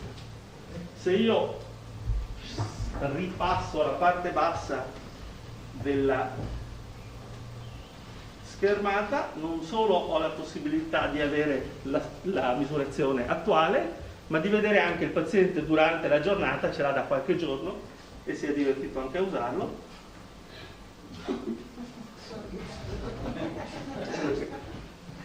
Per caso in isolamento e quindi, come vedete, quella che è la misurazione, l'andamento della saturazione e in questo caso il pulsiossimetro fornisce saturazione e battiti cardiaci del paziente. Analogamente noi possiamo interfacciare la stessa piattaforma, e questo è importante, con tutta un'altra serie di device. Quindi ho nella stessa, diciamo, nello stesso strumento una possibilità infinita che riguarda semplicemente la possibilità di aggiungere o togliere device a casa del paziente. Grazie. Quindi salutiamo anche il paziente. E adesso lo saluto. E quindi, come avete visto, poi chiaramente ci può essere il colloquio, come ti senti, cosa non ti senti, eccetera. Bene Guido, io direi che possiamo chiudere. Grazie della collaborazione. Ora, il dottor Petterle vi fa vedere sotto quella ci sono alcuni dei device che possono essere. Sì. Allora, adesso Enrico Petterle vi illustrerà la dotazione di device che abbiamo preso per poter fare questa operazione, e abbiamo dotato diverse, più di una decina, di medicine di gruppo integrato e medicine di gruppo semplici, quindi con un bacino d'utenza ampio per la provincia di Padova, ma quanto prima partirà anche su Verona e partirà anche su Rovigo, e vi farà vedere questi device e la loro potenzialità sia a domicilio che in studio. Quindi Enrico. Allora, innanzitutto buongiorno a tutti. Sì, la abbasso se no non si sente. Allora, devo dire che io li ho utilizzati nelle ultime settimane e devo dire che questi apparecchi hanno davvero un notevole potenziale nelle mani di un medico di medicina generale. La sensazione era quella di andare in giro con uno zainetto con all'interno un ambulatorio che entrava direttamente nelle case dei pazienti più fragili e cronici. Adesso vi spiegherò e vi elenco un attimo i dispositivi. Allora, questo è un ECG Event Recorder che serve per rilevare eventualmente delle aritmie. È un dispositivo che ha le dimensioni di un vecchio telecomando o di uno smartphone per i più giovani e che è veramente di semplice utilizzo, perché basta premere un pulsante, appoggiarlo sul torace e parte la registrazione.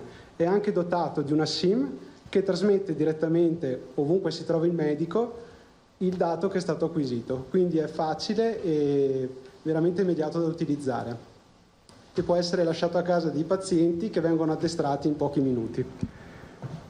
Questo invece è un, diciamo, elettrocardiografo standard, dove di standard c'è solo il tracciato che viene fatto, perché è veramente una meraviglia tecnologica, perché permette di, attraverso queste che sembrano delle cuffiette, di raccogliere un elettrocardiogramma in pochi minuti.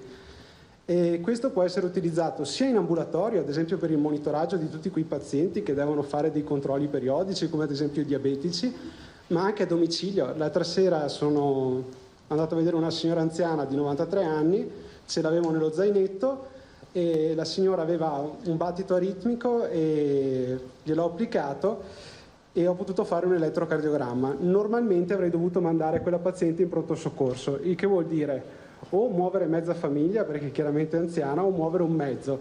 Per cui in pochi minuti ho concluso con sicurezza la mia valutazione.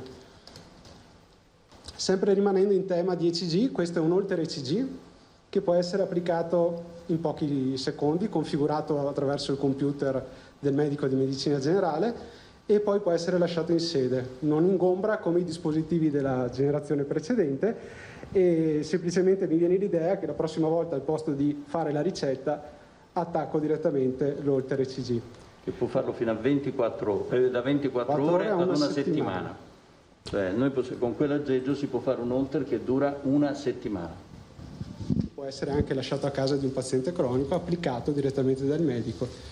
Questo è analogo, è per il monitoraggio pressorio delle 24 ore. Quante volte ci troviamo pazienti con una pressione che magari è borderline, oppure a cui abbiamo variato una terapia che dobbiamo valutare se questa terapia è efficace oppure no. Possiamo in pochi clic programmarlo, applicarglielo al braccio, il paziente ce lo riporterà il giorno successivo e noi avremo in pochi minuti una valutazione prima grossolana e poi più specifica, andando ad approfondire, di quello che è la situazione pressoria dell'assistito. Ecco, questo è infine un altro device che è un dermatoscopio digitale che permette di acquisire delle immagini di lesioni cutanee, penso ad esempio di nevi sospetti che possono essere valutati in prima battuta con questo per fare prevenzione subito, oppure anche ad esempio negli anziani per la valutazione di quelle macchie che spesso hanno gli anziani, che possono essere approfondite direttamente senza dover spostare l'anziano fino alla dermatologia. Ecco, ve l'hanno già anticipato che... Sì, adesso tutto questo chiaramente può essere gestito in rete, può essere gestito anche con consulenze di secondo livello, perché tutto quanto è già come dire, in piattaforma. Quindi basta collegare quei servizi, ne abbiamo già parlato anche con l'ingegnere Pupian, con i servizi ambulatoriali, cardiologo, per avere una valutazione di secondo livello, perché hanno degli algoritmi molto specifici, tanto per capirci, non è, viene direttamente, questa è tecnologia che viene dal laboratorio spaziale NASA, tanto perché insomma avete visto che roba che è. Come si chiama? Però c'è quindi l'interpretazione dell'algoritmo, l'interpretazione del medico di medicina generale, ma ci può essere anche la richiesta di un'interpretazione di secondo livello, sempre via rete, in termini che nel giro di 24 ore, quindi capite che cosa, che importanza che ha per noi avere questi strumenti in studio o in borsa, perché come vedete si portano in borsa. L'ultima sorpresa per farvi vedere fisicamente come funzionano questi cosi, so che ci teneva moltissimo Massimo Zennaro, che è scappato, si è scappato, ti chiamate, me lo dite, si era offerto volontario senza saperlo, eccolo là. Gli facciamo fare quell'elettrocardiogramma lì, perché vedete la facilità con cui lo può...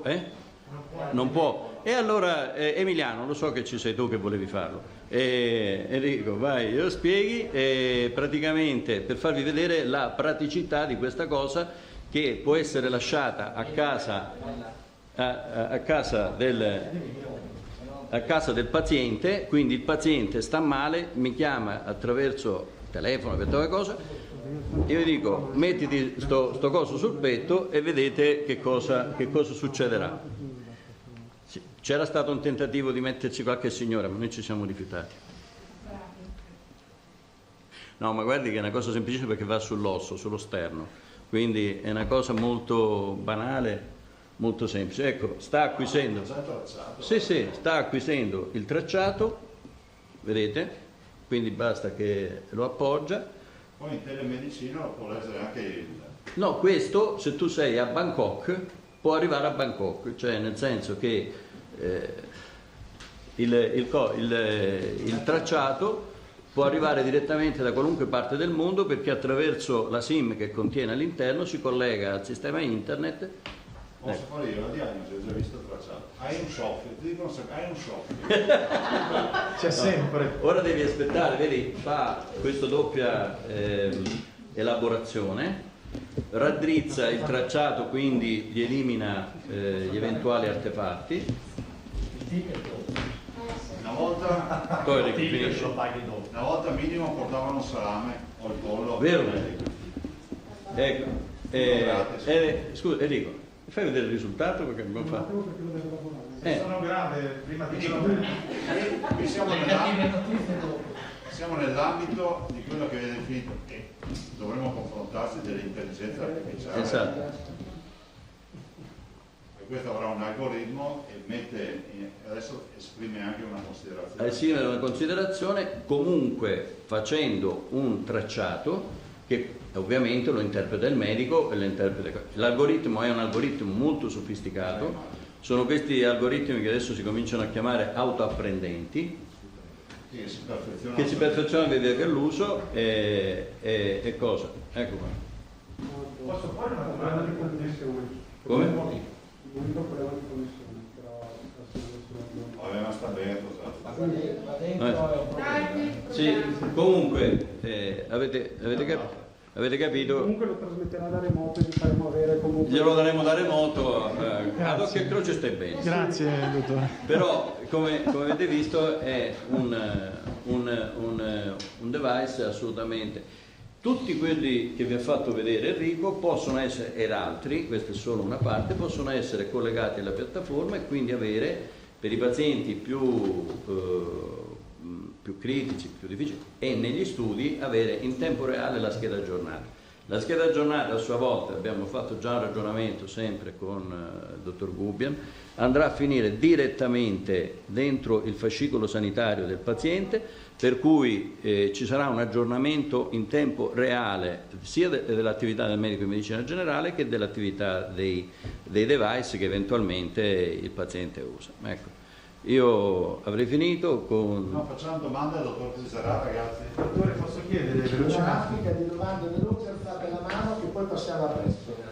Volevo solo capire, buongiorno dottore, Buongiorno. se tutti i device, quindi tutti i presidi, comunicano autonomamente con la pagina, quindi il portale, o se c'è anche una parte di compilazione da parte del paziente, perché mi metto sempre un po' nei panni di chi non è non ha dimestichezza con i computer. No, come visto è molto banale, è bastato premere un pulsante, perché l'importanza di questi device è che siano di facile utilizzo da parte del paziente o del suo caregiver. Dopodiché tutti questi device comunicano direttamente con la piattaforma. Questo è lo scopo fondamentale di questo servizio, perché questo ci permette di avere un monitoraggio pressoché, non dico continuo, ma al bisogno, alla necessità, ma può essere anche fatto, come vi ha fatto vedere prima il dottor Toso, in termini di appuntamento. Cioè io posso prevedere sulla piattaforma che per esempio ogni martedì all'1:15 io mi vedo col mio paziente, il mio paziente nel frattempo ha utilizzato i device che si trovava a casa e controllo la cosa. Come il discorso è poi in ambulatorio, perché io in studio non avrò più, adesso stiamo cominciando anche a vedere che è un pochino più dispendiosa, un po' più impegnativa anche l'uso di ecografi di ultima generazione, molto portatili e molto versatili, quindi tutta una serie di accertamenti che io avrei dovuto far passare per un'impegnativa e far passare per un'ulteriore visita, posso evitarli perché posso fare il primo livello tutto dentro il mio studio. Ripeto, c'è stata un'accelerazione su questa cosa per il Covid, però sottolineo e ci tengo a sottolineare che questo progetto, che è un progetto di FIMG nazionale, a fine novembre è stato sponsorizzato dal Ministro e dal Presidente Zaia, che era presente a Roma quando è stata fatta questa cosa. Se vuoi, gli proietti, c'è proprio, l'abbiamo portato, la foto, e dove sono stati messi 230 milioni nella finanziaria a livello nazionale proprio per il finanziamento di questi. E volevo testimoniare che su questa cosa il Presidente indipendentemente da chi veniva, nella filosofia, da quale governo veniva, aveva assolutamente sponsorizzato questa faccenda. Abbiamo solo dato un'accelerata in questo periodo. Questa era la foto di quel giorno, proprio la giornata a Roma.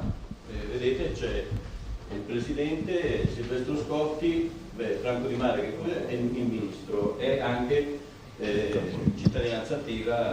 C'è la Brusaferro di qua. C'è la Brusaferro di qua, esatto. Quindi, voglio dire, abbiamo dato un'accelerata, e questo ancora fatemelo ringraziare, grazie alla famiglia Canella, perché ci ha dato una grossa mano da questo punto di vista, e un'accelerata ad un progetto che già il Presidente condivideva. Filippo Tosato, il mattino di Padova.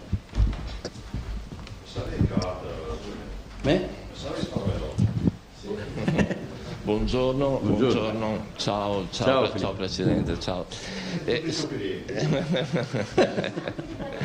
Senti, una cosa, intanto questo progetto si rivolge ai pazienti domiciliari. No, anche a quelli ambulatoriali. Anche a quelli ambulatoriali. Certo, perché se io ho un problema in cui, per esempio, come diceva Stefano, moltissime volte prendendo una pressione ti accorgi che c'è un'aritmia. Quindi in quel caso cosa facevo cosa dovrei fare? Fare un'impegnativa di un livello più o meno che decido di urgenza e mandarlo presso una struttura a fare elettrocardiogramma. In questo caso, con quel cosetto lì, quella specie di silurino, le cuffiette come la chiamate, che fa un elettrocardiogramma in 22 derivazioni, normalmente un elettrocardiografo lo fa in 12, e in 22 derivazioni io sono nelle condizioni subito di stabilire se esiste o non esiste una, e quindi passare al passaggio successivo. Diciamo, con quale frequenza, con quale incidenza contate di utilizzare questi device? Beh, sicuramente per esempio sul discorso della cronicità. Faccio un esempio banale. In mezzo a questi device non l'abbiamo portato perché sarebbe stato ancora più complesso, c'è anche un retinoscopio che mi consente di fare l'esame della retina. Esempio, i diabetici che devono fare regolarmente 2 elettrocardiogrammi e un fondo oculare, quindi una retinoscopia per ogni anno nei loro controlli, con queste cose diventa più semplice farle in studio anziché mandarli dall'oculista, mandarli dal cardiologo, perché se i tracciati sono normali, se la retina entra dentro le cose non c'è bisogno cioè se devo fare un controllo e così lo posso moltiplicare per x volte. In alcuni casi pensate anche di lasciare temporaneamente i dispositivi ai pazienti per certamente, il cosetto di prima dove Zennaro è scappato davanti al nemico è progettato proprio per lasciarlo al paziente. Tenete conto che quell'aggegetto a un paziente cardiopatico, un paziente fragile, può essere molto utile soprattutto perché nella dimensione delle medicine di gruppo integrate o dei nuovi nuclei di assistenziali primari ci sarà nella sede sempre un medico, quindi potrà consultare l'elettrocardiogramma e dare un parere immediato se può stare tranquillo quel paziente oppure ha bisogno di andare in pronto soccorso, cioè fai la diagnosi subito. Ecco, posso approfittare per chiedere una cosa che penso interessi, anche se non è immediatamente legata a questa, però credo che interessi molte persone. E puoi confermarci che è stata completata la validazione delle prescrizioni arretrate negli ospedali? Diciamo che per quello che conosco della provincia di Padova sicuramente sì, e per quanto riguarda il resto del Veneto sono in ottima situazione, sono state quasi tutte riconfermate. E qua il merito è sempre della collaborazione con la Regione, con il dottor Gubbia nell'Innovation Technology, in cui abbiamo stabilito una piattaforma molto compliante, cioè in cui questa revisione si fa in termini di conoscenza clinica e rapidità, senza passaggi burocratici, cioè il medico guarda quella prescrizione decide se annullarla, rinnovarla o mettere il tempo che necessita, basta che schiacci un tasto e la prescrizione va al sistema e direttamente al CUP, che comunicherà solo al paziente il giorno in cui deve. È un'operazione che, guardate, io ne ho corrette 30, credo, in meno di 20 minuti. Nico Russimoro, il Corriere del Veneto. Se non ce ne sono altre domande in sala, poi vi lei i medici di famiglia. Allora, quanti medici, sono un po' di domande una conseguente all'altra, se puoi stare un po' più vicino al microfono ci faresti una cortesia. Ci incollo sopra. Quanti medici di famiglia e quanti pazienti hanno ricevuto i dispositivi? Allora, i gruppi di medici di famiglia, perché è chiaro che questa dotazione è una dotazione che serve per gruppi, non è che ogni medico, cioè è un utilizzo comune, ne avranno più di uno. Allora, i gruppi per il momento nel Padovano sono 10, 3 nell'alta, 3 nella bassa e 4 in città, e li stanno ricevendo in questi giorni perché, vi dico, è una novità di queste ore, e il bacino d'utenza complessivo supera i 150.000 pazienti. Quanto costa l'operazione e chi la finanzia? Allora, abbiamo avuto una donazione da parte del gruppo Ali, della famiglia Cannella, e questa operazione qui costa complessivamente, ma chiaramente con costi molto da abbattere, perché in questo momento poi bisognerà fare l'integrazione con la piattaforma della regione. In questo momento le piattaforme, diciamo, di secondo livello sono esterne, e sui 40.000 euro per un anno. È già partita, quindi l'operazione? Sì, stiamo Cosa deve avere il paziente a casa? PC, telecamera? Come? Cosa deve avere? Basta anche un telefonino. Basta un banale telefonino. Questo lavora anche su un qualunque telefonino, neanche di ultimissima generazione. Insomma, deve avere un minimo e lavora anche attraverso delle app che avete visto sulla piattaforma, che sono rilasciate da Google e da Apple. Io non ho altre domande, quindi se non ci sono in sala lascerei Rete Veneta, Antena 3. Sì, buongiorno. Allora, 2 domande. Innanzitutto un po' le tempistiche per, insomma, da quando sarà effettivo, cioè se tipo già in questi giorni che stanno. Quindi si parte fondamentalmente. Sì, stiamo aspettando i corrieri che ci consegnino il materiale, ma è già pronto. E sono già pronti i tutorial per i medici che dovranno fare. Ecco, e anche questa domanda che incuriosisce un po' proprio a livello tecnico, cambierà considerevolmente anche il ruolo proprio del medico di base, del rapporto col paziente, cioè ulteriormente già insomma sono i medici più vicini al paziente, così si modificherà ulteriormente?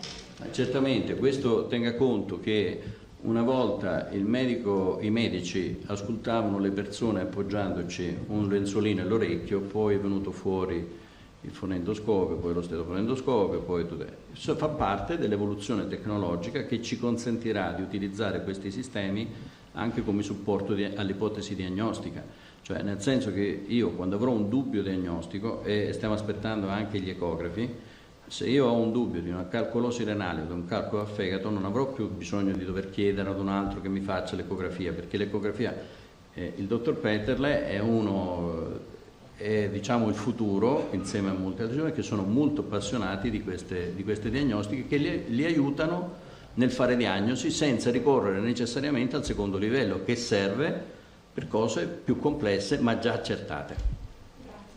Grazie dottor Crisarà, lascerei la parola. Devo proprio andarmi. No, si accomoda.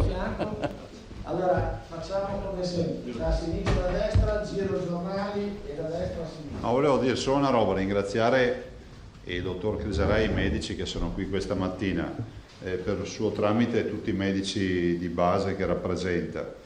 E dico anche che oltre a un aspetto clinico che è evidente, avete visto l'efficacia, no? di quello che sono questi device della piattaforma, ce n'è anche uno di cambiamento culturale. Voi capite che da qui, non nei prossimi decenni, ma i prossimi mesi e tra qualche anno, noi abbiamo una sanità che sarà totalmente diversa da quella che conosciamo. Lo avete già capito con coronavirus, che alcune modalità, la ricetta dematerializzata che noi abbiamo, piuttosto che altre scelte, hanno pesato moltissimo. Capirete che poi che anche i cittadini avranno sempre più disponibilità di applicazioni sul device che è il telefonino, quindi avranno un sacco di dati anche rispetto al loro che so, le glicemie, le pressioni, le saturazioni e quant'altro. Per cui io ci vedo anche questo grande intervento che i medici di base fanno, perché è l'inizio di una grande rivoluzione che dovremmo seguire, e dovremmo essere anche pazienti, lo dice la parola, no? Pazienti, a volte ci dimentichiamo cosa significa la parola, no? Pazienti, avere anche pazienza, perché stiamo curando i cittadini e penso che le nuove tecnologie ci aiuteranno ancora molto di più. Ovvio che ogni cambiamento è problematico, perché lasciare qualcosa che funziona per magari l'ignoto, secondo qualcuno, magari qualche dubbio ti viene, ma sarà sempre in meglio. Prego, dai, domande. Ho poco tempo oggi, ragazzi.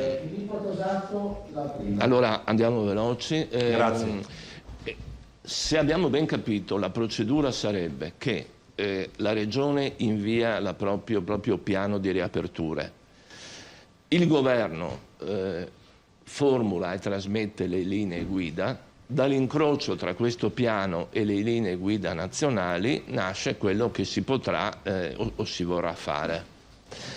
Allora, la domanda è questa. Potresti ripuntualizzare nel dettaglio qual è la tua volontà per punti di riapertura, cioè quale attività presumibilmente riapriranno, con uno sguardo magari a settori importanti come i negozi, che sono una tipologia molto ampia, i ristoranti, che sembrano abbastanza in croce con questo problema delle distanze dei tavoli, e il turismo, perché l'estate si avvicina e al momento non sappiamo nulla circa il protocollo di sicurezza. Sì, volevo dire, guarda Filippo, intanto le linee guida esistono già, nel senso che partiamo dal presupposto che le linee guida sono sostanzialmente le istruzioni per aprire il negozio piuttosto che la spiaggia, piuttosto che il bar o il ristorante. Bon. Il governo deciderà con il suo DPCM di aprire alcune attività, non è dato a sapere, in maniera uniforme, immagino, a livello nazionale, e dà facoltà alle regioni di ampliare queste aperture. Noi diciamo che qualora si verificassero queste condizioni, e non ho motivo di pensare che non si verifichino, temi come il commercio, quindi i negozi, i servizi alla persona, parrucchieri, barbieri, estetiste, massaggiatori, eccetera, ristoranti, bar, centri sportivi, palestre, piscine, sono assolutamente elemento di ragionamento per l'apertura da lunedì.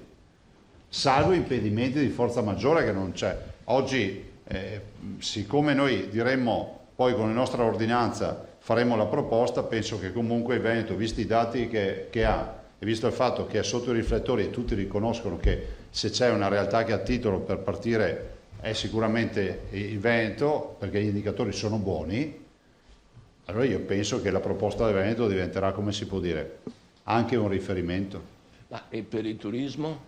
Il turismo si tratta di dare il via a quello che sono poi le attività turistiche, ma vi dirò che quando tu apri ristoranti, bar, alberghi sono già aperti, dobbiamo semplicemente regolamentare il tema delle aggregazioni, cioè le spiagge, ma lì c'è una serie di linee guida piuttosto che la balneazione al lago o altre attività del genere.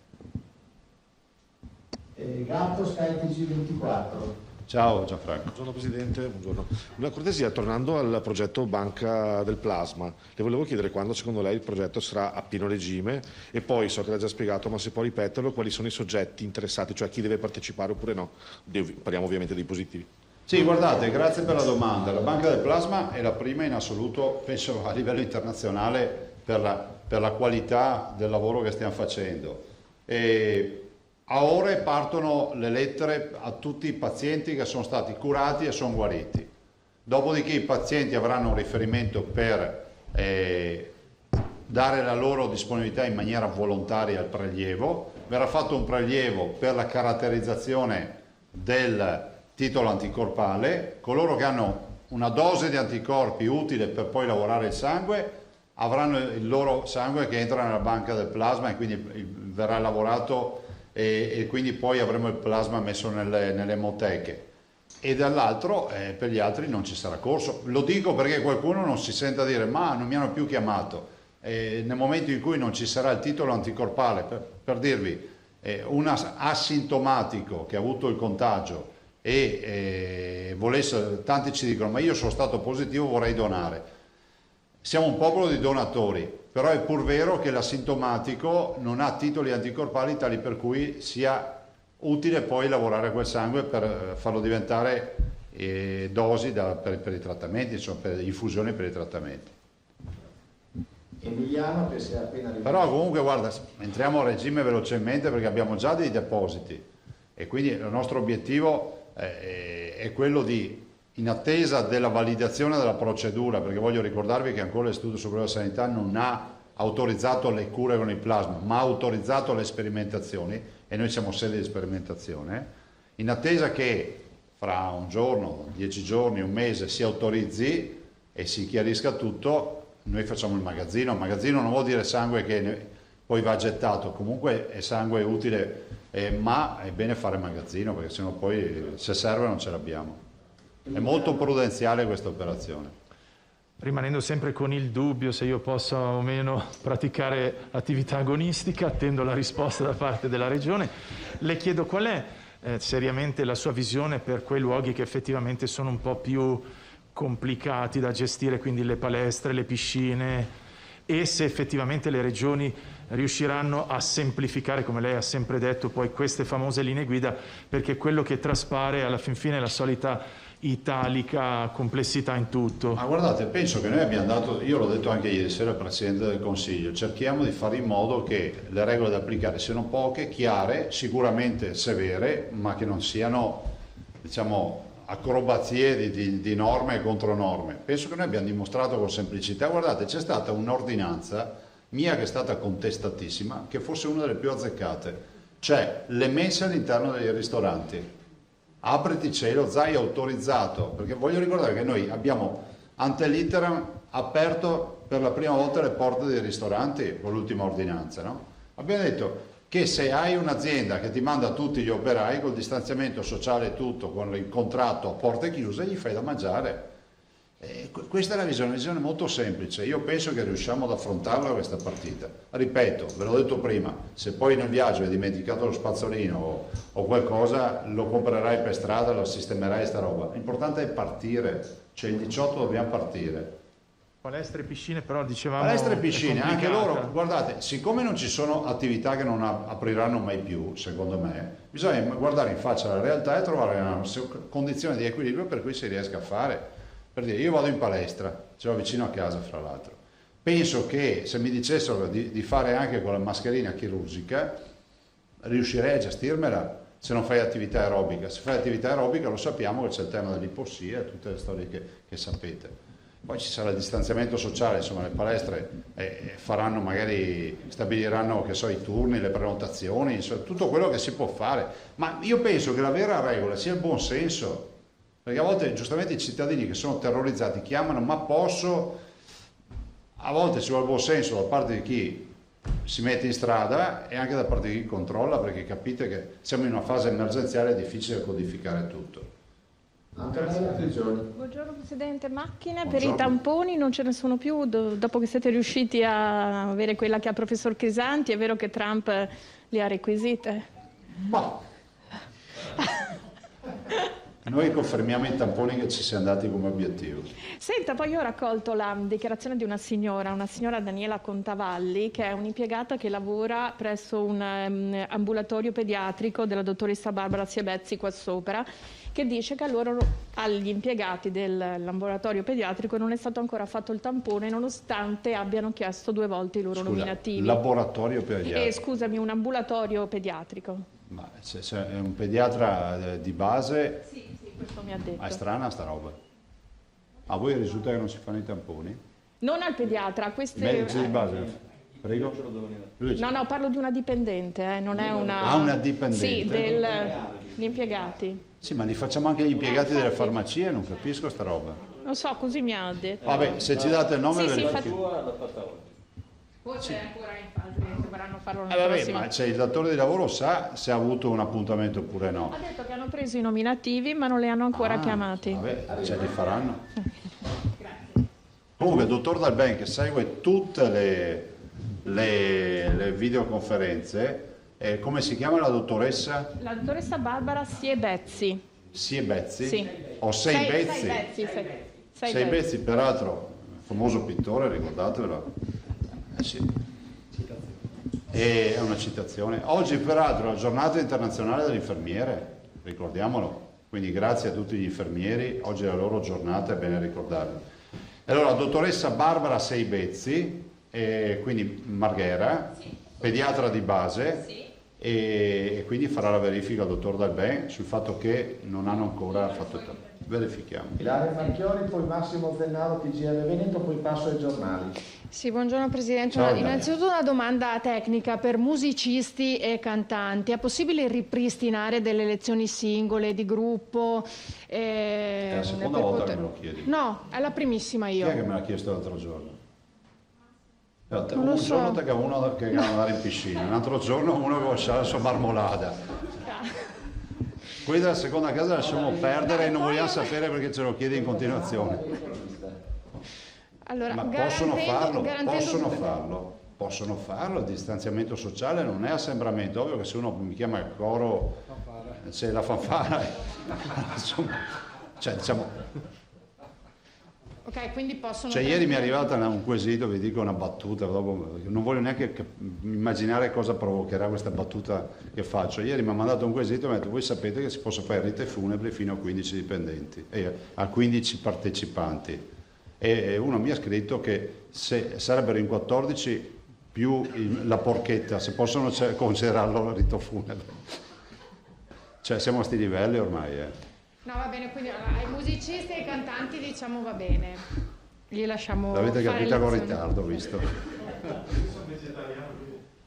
No, ma sto dicendo quello che ci hanno scritto, cioè non sto scherzando.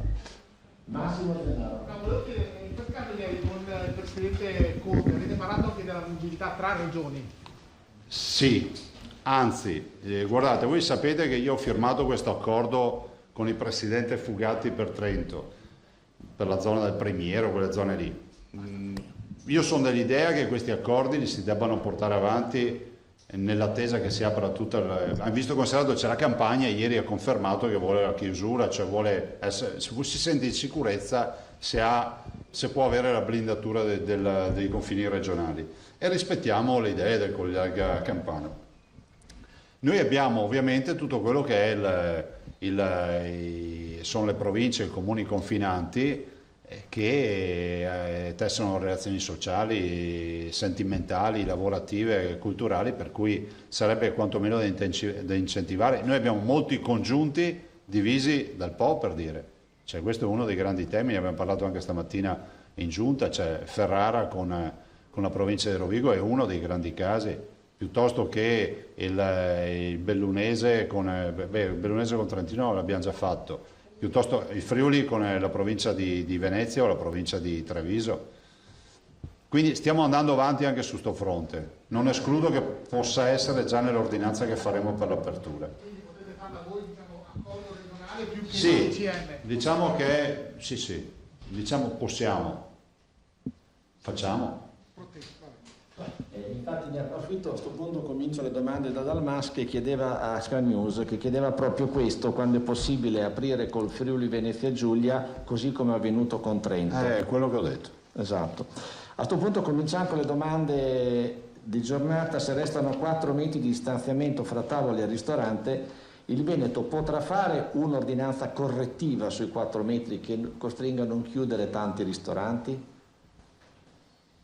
Ma guardate, l'ordinanza correttiva, dopo i 4 metri come sono? Dal centro del tavolo all'altro centro del tavolo vuol dire che c'è 2 metri di corridoio, immagino.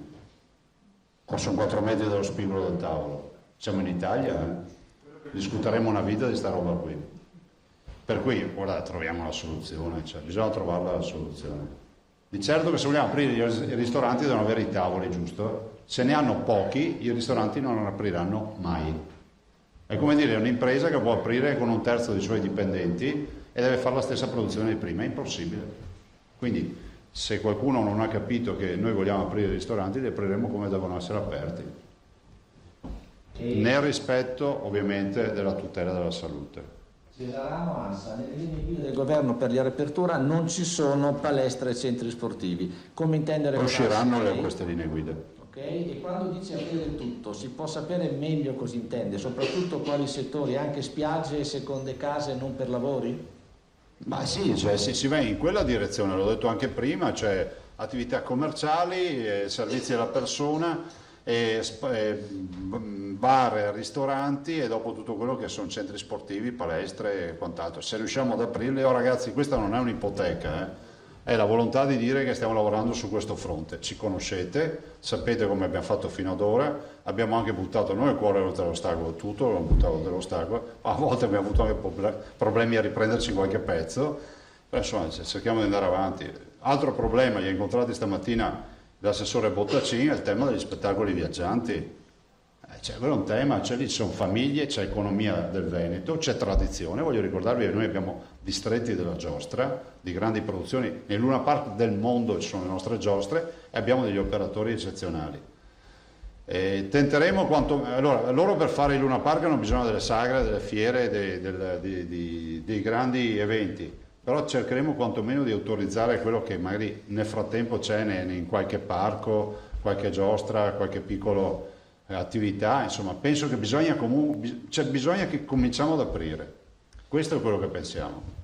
Collega L, giornale di Vicenza, pone due temi già affrontati un po' più specifici. Lei ha ricevuto già una bozza di linee guida dell'INAIL sulla riapertura e sulle modalità? Sì, la presentiamo domani alle parti, quindi alle parti sociali e al mondo degli imprenditori. Perfetto. Che giudizio dà appunto in particolare la distanza dei ristoranti ai 4-5 metri e quella degli ombrelloni? Oggettivamente non le abbiamo letta sta misura, per questo prima ho detto vedremo quale sarà. Sinceramente, siccome so come si scrivono queste robe, hanno scritto 4 metri da tavolo a tavolo, in Veneto sarà 4 metri da centro tavolo a centro tavolo. Siccome un tavolo minimo avremo 2 metri.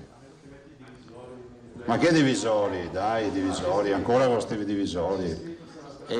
Trolese Telenuovo. Ma voi andreste su un ristorante a mangiare con i divisori? Sì, quello separare, un'altra roba. Dai. Scusate ragazzi, ma stiamo andando di fretta, se no perdiamo il terzo giro. Un commento su Code Record per fare i tamponi gratis a Padova. Il professor Crisanti li vorrebbe far pagare, fa bene? Non ho capito. Code Record per fare tamponi gratis all'ospedale di Padova. Il professor Crisanti dice, non so che l'abbia detto, ma me lo riferisce la collega, che li vorrebbe far pagare. Ma intanto code per fare i tamponi gratis, i tamponi si fanno secondo indicazioni cliniche e progetto di sanità pubblica fatto dal Dipartimento di Prevenzione, punto. Oltre a quelli che si fanno, i medici sono qui a confermarlo, ce n'è un contingente limitato di natura sperimentale che segue il professor Crisanti. Vo è un esempio, cioè non c'è nessun piano di sanità pubblica è previsto di rifare 3.000 tamponi alla fine di una quarantena a un paese. Li abbiamo fatti perché per noi è un progetto sperimentale. Per cui non è che i tamponi si fanno così alla bisogna, cioè dipende da chi me lo chiede.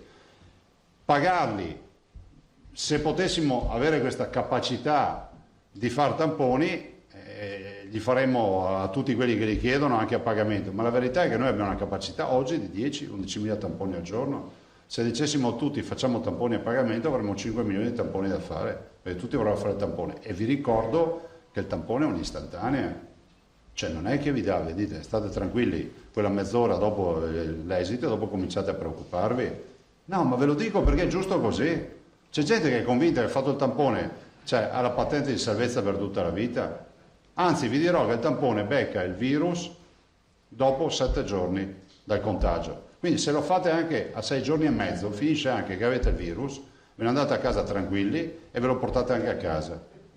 No, è bene che i cittadini sappiano che cos'è un tampone.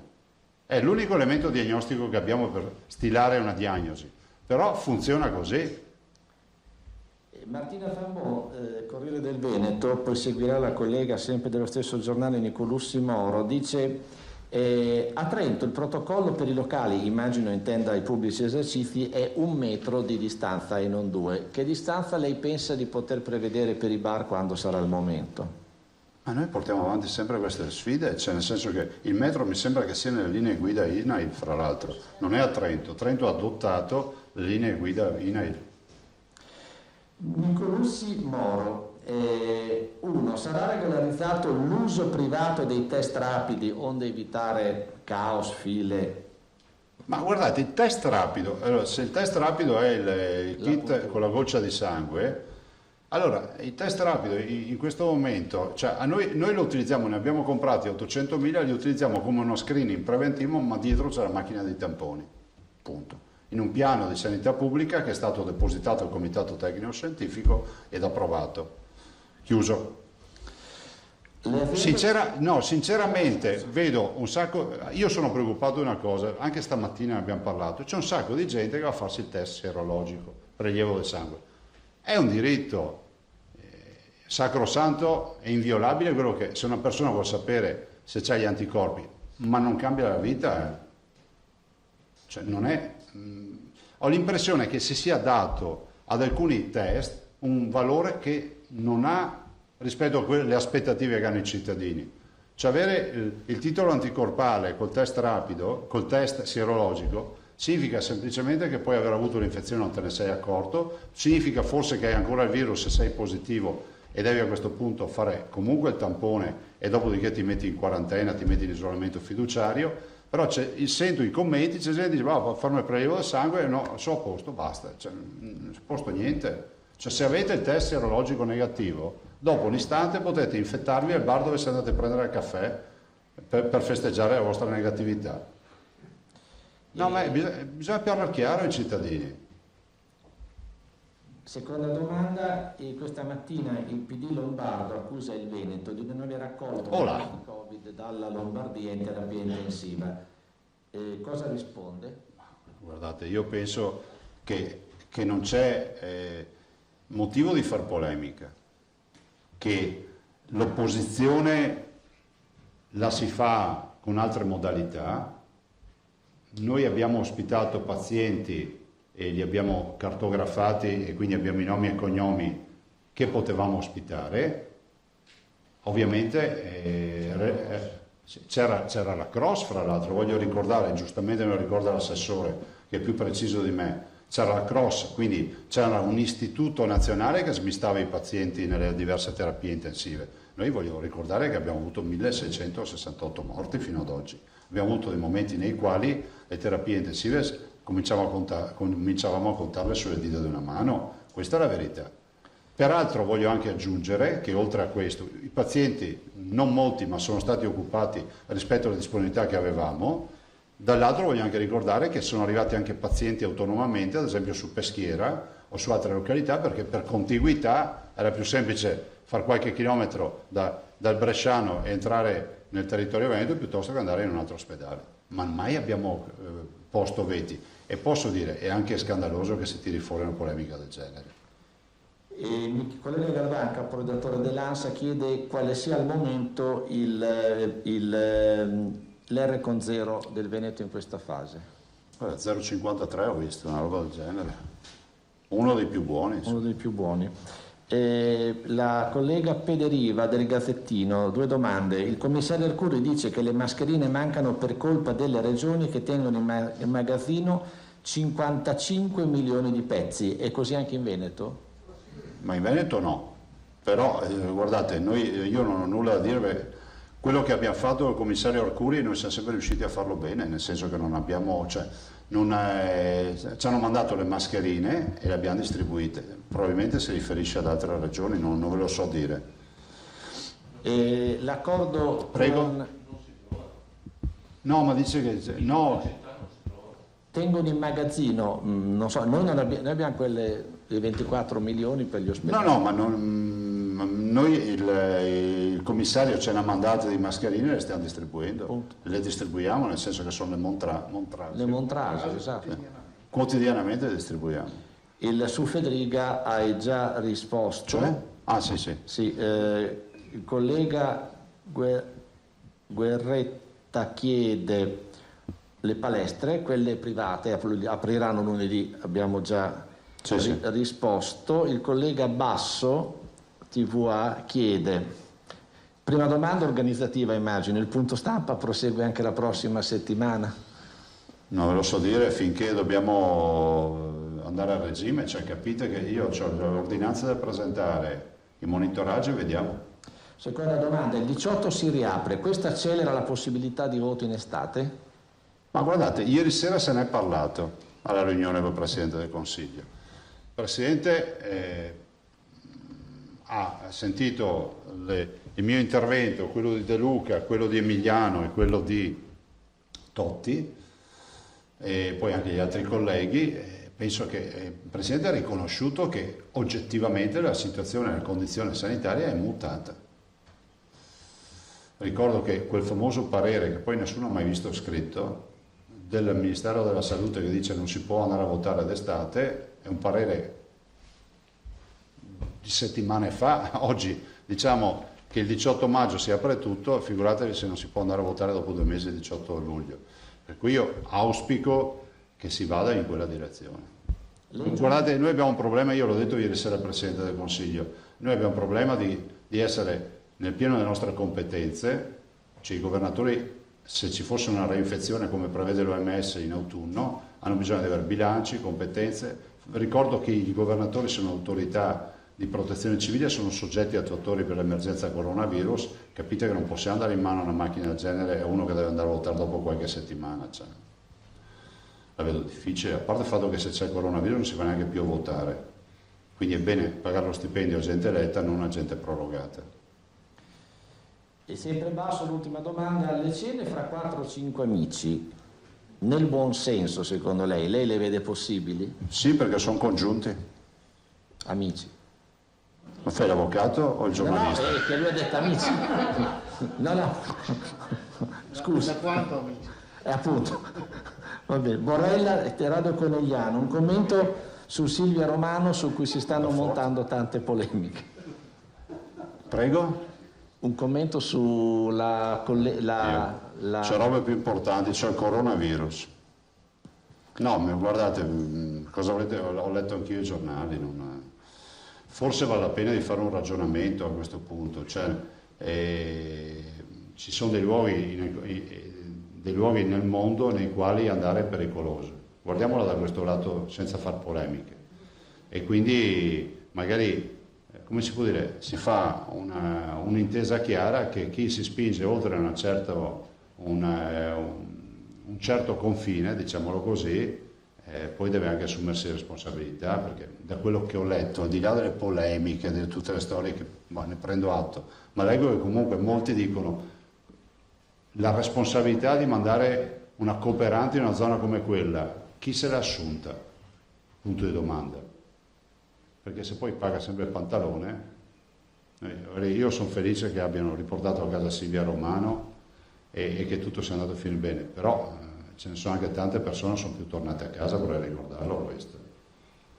L'ultimissima domanda alla collega Chiarin della Nuova Venezia manda una domanda di un lettore, il signor Raffaele Di Mestre. Perché non inserire lo screening serologico in tutti gli esami del sangue, cioè farlo di default in sostanza? Perché ci dà, sì, per carità, tutto si può fare, ma non è una procedura laboriosa, prevede dei kit diagnostici, non c'è una capacità, diciamo, gestionale di una mole di analisi del genere, perché se dobbiamo agganciarlo al prelievo del sangue capite che diventa veramente problematica la gestione. Da destra verso sinistra, dai, devo andare ragazzi.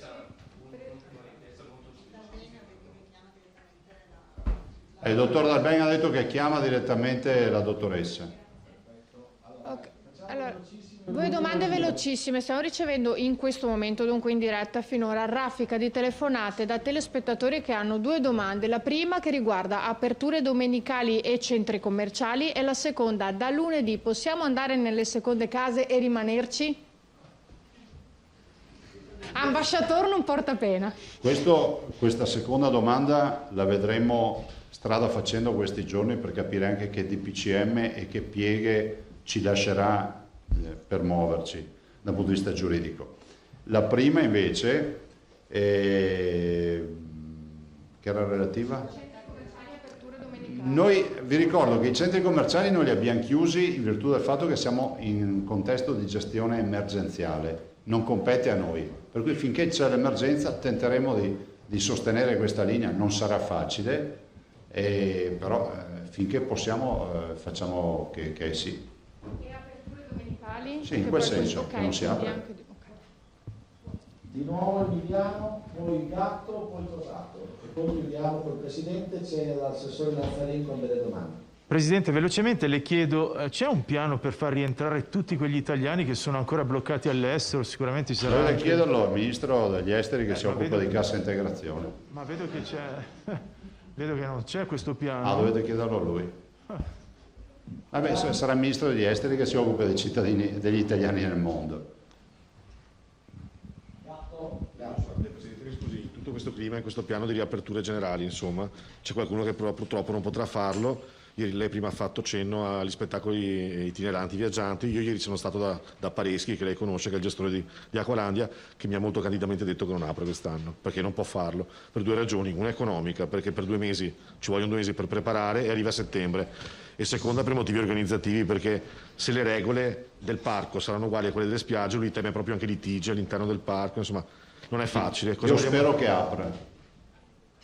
Cioè io spero, e quello che posso fare, non mettendo a repentaglio la salute dei cittadini, spero che anche quelle strutture possano aprire. Ovviamente ci darà la direzione l'andamento epidemiologico. Se venisse confermato quello di oggi, voi sapete che dal 10 di aprile noi siamo in calo tutti i giorni. Altro? Comunque Tosato, l'ultima domanda, poi passiamo all'assessore della Lazzarin. Sì, no, è una domanda un po' specifica, però è anche questo un segmento di società. Le attività di formazione e le attività di co-working sono state lungamente paralizzate. Chiedono se potranno in qualche modo riavviare la loro attività. Secondo me sì, lo valuteremo anche questo in questa settimana per la riapertura, e vi dirò anche una cosa, che ne viene fuori che la provincia autonoma di Trento sta aprendo a turni, scusate, la Val d'Aosta, me lo diceva l'assessore Donazzan, sta aprendo a turnazione le scuole. Io dico, faccio appello al Ministro della Pubblica Istruzione, si dice così, no?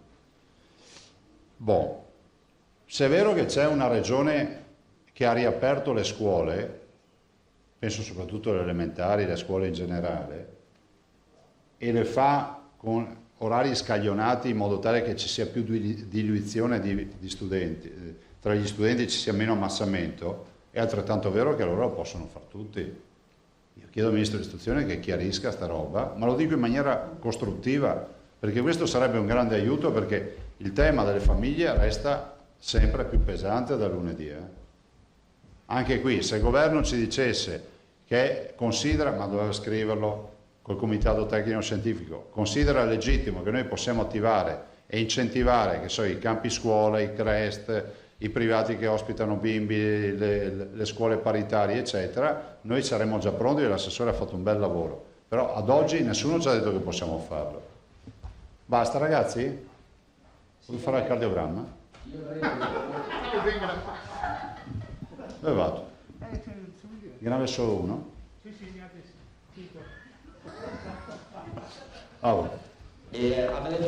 E questo sarebbe il servizio pubblico, te me cavi il microfono intanto che parlo. Pensati. Sei un esproprio proletario questo. Buon lavoro. Grazie, lascio la parola all'assessore. Grazie, buongiorno a tutti, scusate ma devo andare. Grazie a lei. Grazie. Buongiorno. Assessore Lazzarin, dal collega di Simoro pone il tema sulla delibera che lei aveva detto sarebbe stata in approvazione oggi, la delibera sui centri diurni disabili. È stata approvata, la confermo, uscirà nel pomeriggio il comunicato. Perfetto. C'è un aggiornamento dei decessi nelle case di riposo? No, cioè nel senso è il bollettino quello che vediamo ogni giorno, insomma con la differenza appunto tra quelli che decessi in ospedali e quelli fuori ospedali, quindi si fa presto a fare il conteggio, però possiamo anche aggiornare anche le tabelle, insomma con le solite. In tempo reale? Sì, ma ci possiamo aggiornarne anche le tabelle. Io non ho altre domande per l'assessore, se i colleghi Filippo? È stata esaurita. Esaurente. Colleghi delle TV, siamo a posto, chiudiamo qua, grazie, arrivederci, ringraziamo il dottor Crisarà e i suoi colleghi.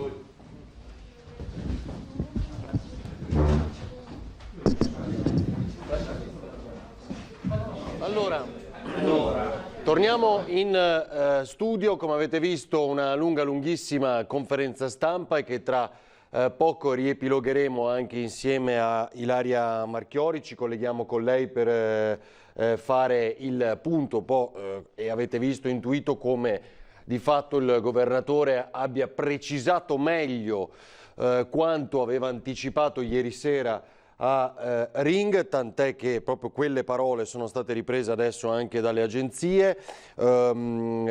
Riapro tutto il possibile, questo sostanzialmente è il messaggio che arriva da Marghera. Dal 18 voglio riaprire tutto il possibile. Molte domande sono state fatte, tra poco ricordiamo questi punti. Interviene ancora una volta Arcuri: il prezzo delle mascherine resterà a 61 centesimi, ve l'abbiamo già detto, c'è un problema invece di coperture per il decreto cosiddetto rilancio, ma ringrazio il dottor Giorgio Roberti, direttore generale dello IOV, perché da un po' che aspetta giustamente, ma ha seguito credo anche lui con interesse la conferenza stampa del governatore, dell'assessore Lanzarin. Direttore, buongiorno. Buongiorno a lei. Direttore dell'Istituto Oncologico Veneto. Allora, e questa fase 2 come la affrontate voi? Come la state affrontando? Beh, allora noi intanto seguiamo tutte quelle che sono le disposizioni regionali e abbiamo messo in atto fin da prima, diciamo, della seconda fase, tutta una serie di misure per contenere la trasmissione del rischio quindi di contrarre il virus, e pur garantendo la continuità delle prestazioni che nell'ambito oncologico sono prestazioni di salvavita. Quindi abbiamo attivato il controllo degli accessi, quindi un controllo molto stretto con un triage, sia per quanto riguarda i pazienti ma anche per quanto riguarda gli eventuali accompagnatori. Sappiamo che gli accompagnatori non sono previsti, salvo il caso in cui ci sia la necessità da parte dei pazienti perché non autosufficienti o disabili. Abbiamo previsto tutta una serie di misure di potenziamento di quelle che sono le attività, diciamo, di distanziamento sociale, quindi le prenotazioni telefoniche, il follow up da remoto per i controlli quando sono conclusi le terapie oncologiche. Abbiamo attivato tutta una serie di misure molto importanti di protezione del nostro personale. Ad oggi non abbiamo nessun operatore positivo. Abbiamo fatto oltre 700 eventi tamponi al personale, ricordo dello IOV di Castelfranco è di circa 300 unità in questo momento, e quindi abbiamo messo in atto tutta una serie di misure estremamente protettive. Ecco, direttore, questo chiaramente poi ci porta anche ad affrontare il tema che è la vostra sfida quotidiana, perché poi è quella parte di popolazione più vulnerabile, no? L'abbiamo già detto e ricordato molte volte, i vostri pazienti sono quelli che hanno le patologie che potevano essere determinanti nell'aggressività di questo virus. Certo, i nostri sono pazienti più fragili e quindi che possono contrarre più facilmente il virus. Non abbiamo avuto casi di pazienti positivi, grazie sicuramente alle misure che abbiamo messo in atto e anche alla collaborazione con l'ASL 2, perché noi conviviamo con l'ASL 2 nell'ospedale San Giacomo di Castelfranco. Senta, il trattamento farmacologico dei pazienti come è strutturato? Insomma, che cosa ci può dire su questo? Beh, su questo vi anticipo che nei prossimi giorni verrà attivato il servizio di consegna a domicilio dei farmaci ai nostri pazienti. È un servizio gratuito che può essere svolto in tutto l'ambito del territorio nazionale. è sufficiente che il medico, l'oncologo in questo caso, verifichi la prescrizione, la invia alla nostra farmacia che attraverso un apposito corriere nel giro di massimo 2 giorni lavorativi potrà consegnare i farmaci senza in questo modo far venire all'ospedale il paziente. Ecco direttore, è chiaro che è fondamentale, e lo diciamo ancora, in una struttura delicata che tra l'altro ha visto riconoscere un proprio sviluppo anche sul territorio, su questo poi se vuole dire qualcosa, ha già citato anche Castelfranco, ma sia fondamentale il supporto umano, di calore anche, no? di vicinanza, figuriamoci ai tempi delle distanze del coronavirus, ma un supporto psicologico, cioè su questo, no? nella cura del paziente in questi mesi io credo che abbiate dovuto porre una grande attenzione ulteriore, immagino. Beh, il nostro personale è un personale molto motivato da questo punto di vista. Abbiamo un servizio psicologico di supporto sia per quanto riguarda i pazienti che anche per quanto riguarda i nostri dipendenti, perché sono sottoposti a uno stress molto importante, molto impegnativo. Qual è, ecco, sull'allargamento, definiamolo così, no? Riconoscimento di IRCS all'Istituto Oncologico Veneto con l'ampliamento, diciamo, ad altre sedi, che cosa ci vuole dire? Che cosa implica anche nell'affrontare questo tipo di malattie sul nostro territorio? Beh, intanto è un grandissimo risultato che premia quella che è stata la politica regionale, la programmazione regionale che ha previsto la diffusione anche a Castelfranco e a Schiavonia dello IOV che ha la sua sede naturale a Padova.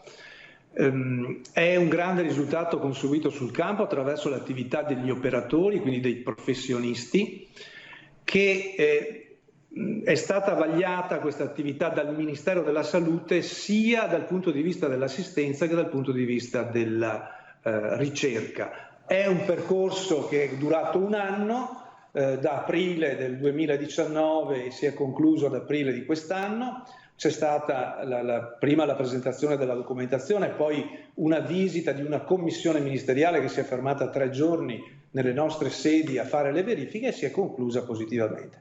Cosa significa essere IRCS in oncologia? Significa molte cose. Cercherò di dirlo in maniera semplice per il cittadino. Per il cittadino significa che c'è la garanzia di un elevato livello assistenziale e quindi nella presa in carico del malato in un percorso che va dalla diagnosi alla terapia e anche ai controlli, al follow-up. Noi abbiamo circa una ventina di percorsi diagnostico-terapeutici che sono stati vagliati dal Ministero.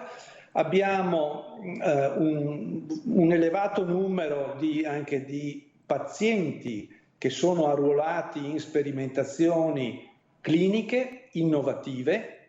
Questo è l'aspetto che riguarda più la ricerca.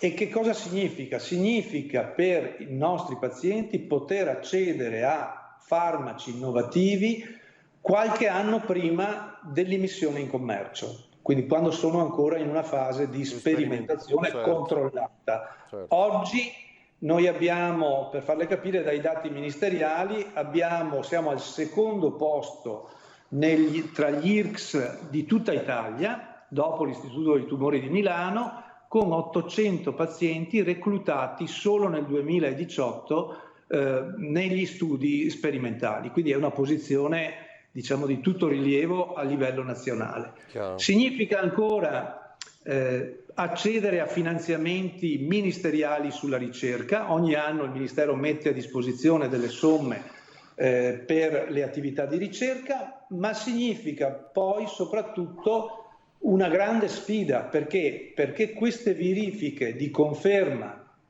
del ruolo, della qualifica di IRCS vengono fatte ogni 2 anni dal Ministero e quindi per noi, una volta raggiunto l'obiettivo va mantenuto, no? Questo intende, certo. E quindi ci impegna costantemente nella nostra attività per mantenere un livello molto alto. Direttore, gli ultimi 2 flash, ma tra l'altro una cosa forse poco sottolineata, in questo periodo anche malati oncologici colpiti da questo virus che è dannosissimo appunto in questi casi, sono guariti. Forse è una cosa che abbiamo sottolineato poche volte, no? Certo, certo, il paziente oncologico, se trattato opportunamente, adeguatamente, con tutte le cautele, può guarire come gli altri pazienti. Direttore, la nuova sfida qual è quindi adesso? Oltre a mantenere chiaramente questo rango, diceva? La nuova sfida per noi è una sfida che continua ed è quella di continuare a mantenere, diciamo, alta la guardia, perché l'emergenza non è finita, non è assolutamente finita. Noi dobbiamo continuare a mantenere queste misure, diciamo, di protezione, di prevenzione, e io ringrazio tutti gli operatori che sono in prima linea e che si impegnano costantemente, ma ringrazio soprattutto i cittadini, perché per loro è un sacrificio seguire tutte queste misure di limitazione che però sono necessarie e che sono importanti.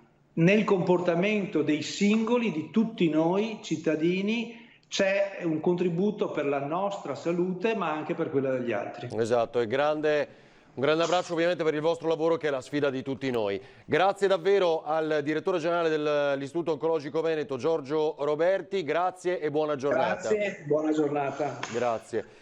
Allora, Tony, sì, prima di fermarci vi chiederei, Tony Italo, se ci colleghiamo con Ilaria Marchiori, perché mi pare che sia pronta, così riepiloghiamo, poi andiamo in pubblicità e avremo l'amministratore delegato di concessione autostradali venete, quindi di CAV, perché c'è anche un progetto interessante. Magari facciamo un po' il punto anche su com'è l'andamento, la ripresa, la fase 2 sull'asfalto della nostra regione, quindi anche quello è un campanello.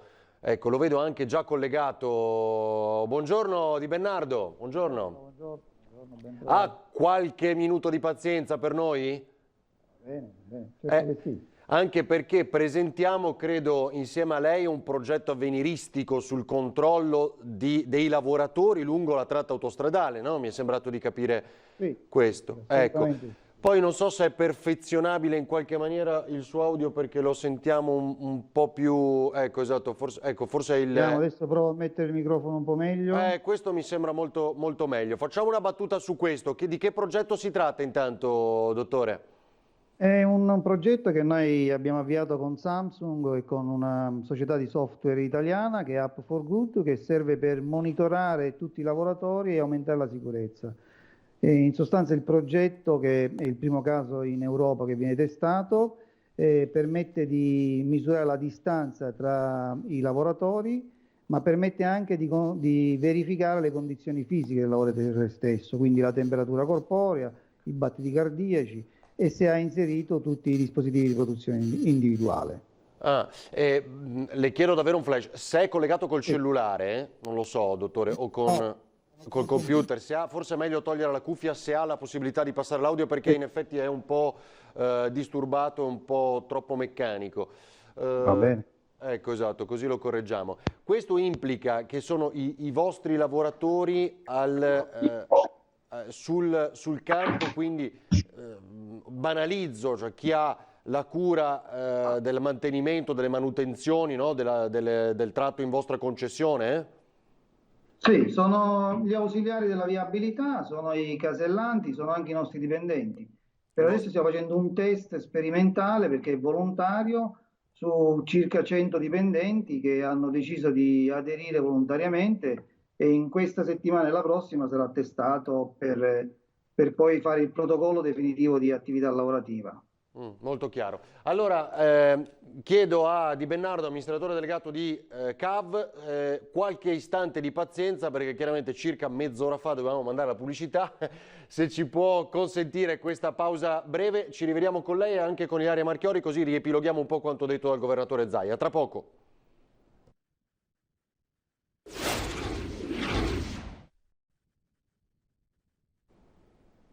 Allora, torniamo in diretta, 14:13, siamo con l'amministratore delegato di CAV, Ugo Di Bernardo, che ancora saluto e ringrazio. Intanto aggiungiamo anche al parterre Ilaria Marchiori con Sandro Ponchio dalla sala operativa della Protezione Civile a Marghera.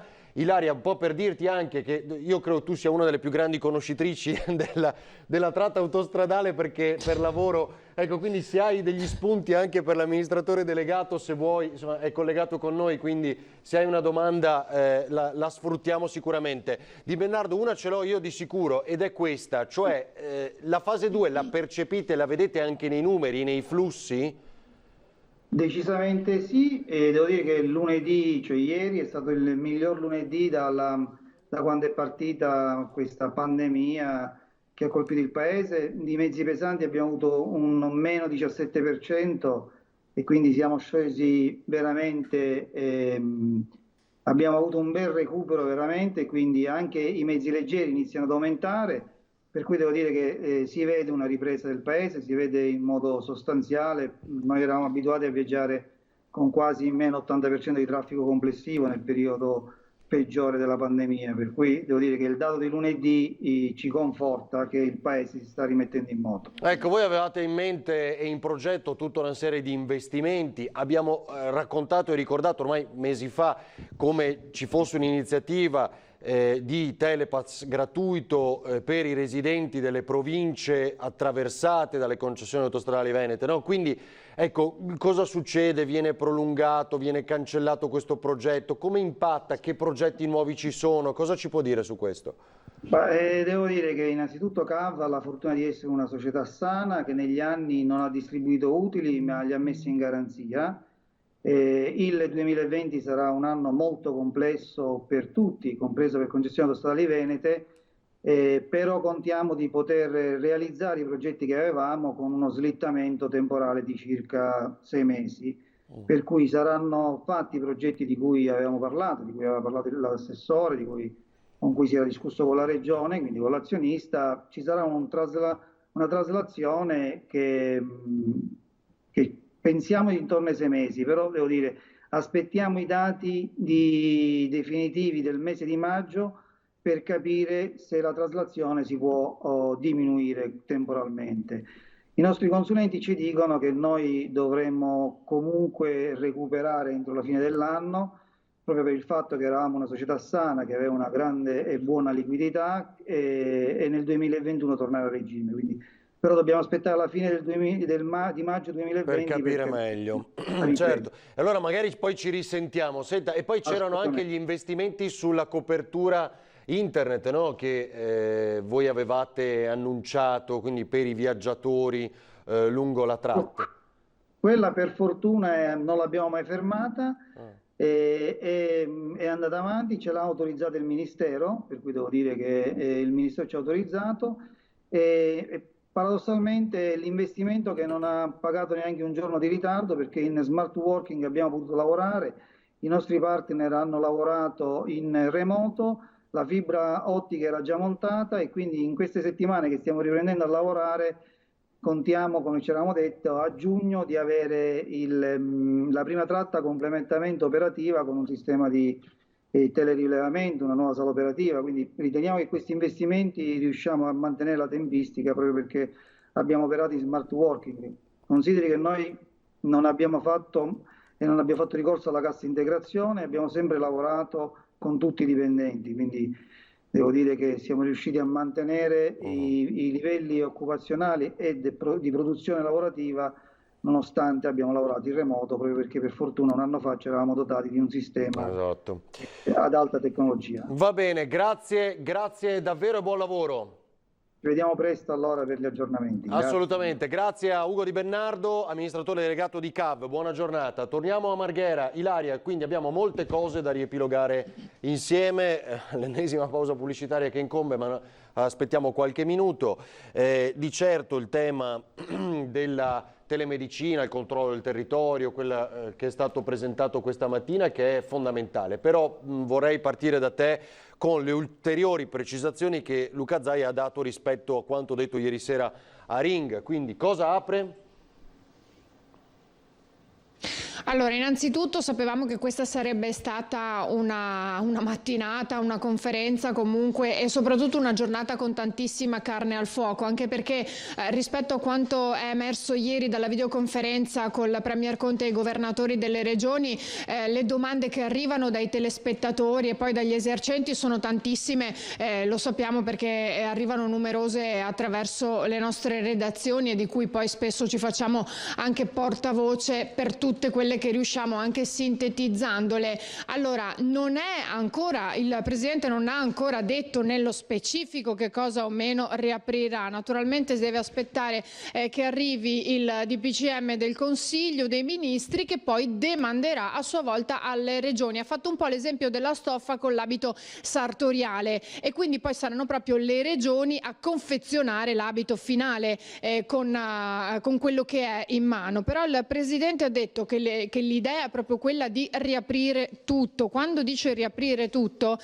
parla di negozi, di bar, di ristoranti, di centri sportivi, di palestre, di piscine comunali. La lista insomma è abbastanza lunga, naturalmente con tutte quelle che poi saranno le linee guida da gestire, e quindi le linee guida devono arrivare dall'INAIL, dovrebbero arrivare già domani, dopodiché con queste linee guida alla mano ogni regione poi, e dunque anche la nostra regione, si attiverà e comunicherà tutto ai cittadini. Sono tante le domande anche che ci arrivano da chi gestisce bar o ristoranti, perché vogliono capire quanta deve essere realmente la distanza, perché si vuole capire effettivamente il distanziamento dei 4 metri, tante le domande che ci arrivano anche e soprattutto per organizzarsi. C'è anche chi ci ha detto, proprio anche nel corso dei nostri collegamenti, dei nostri telegiornali, nelle dirette straordinarie, che non sarà facilissimo per molti poter riaprire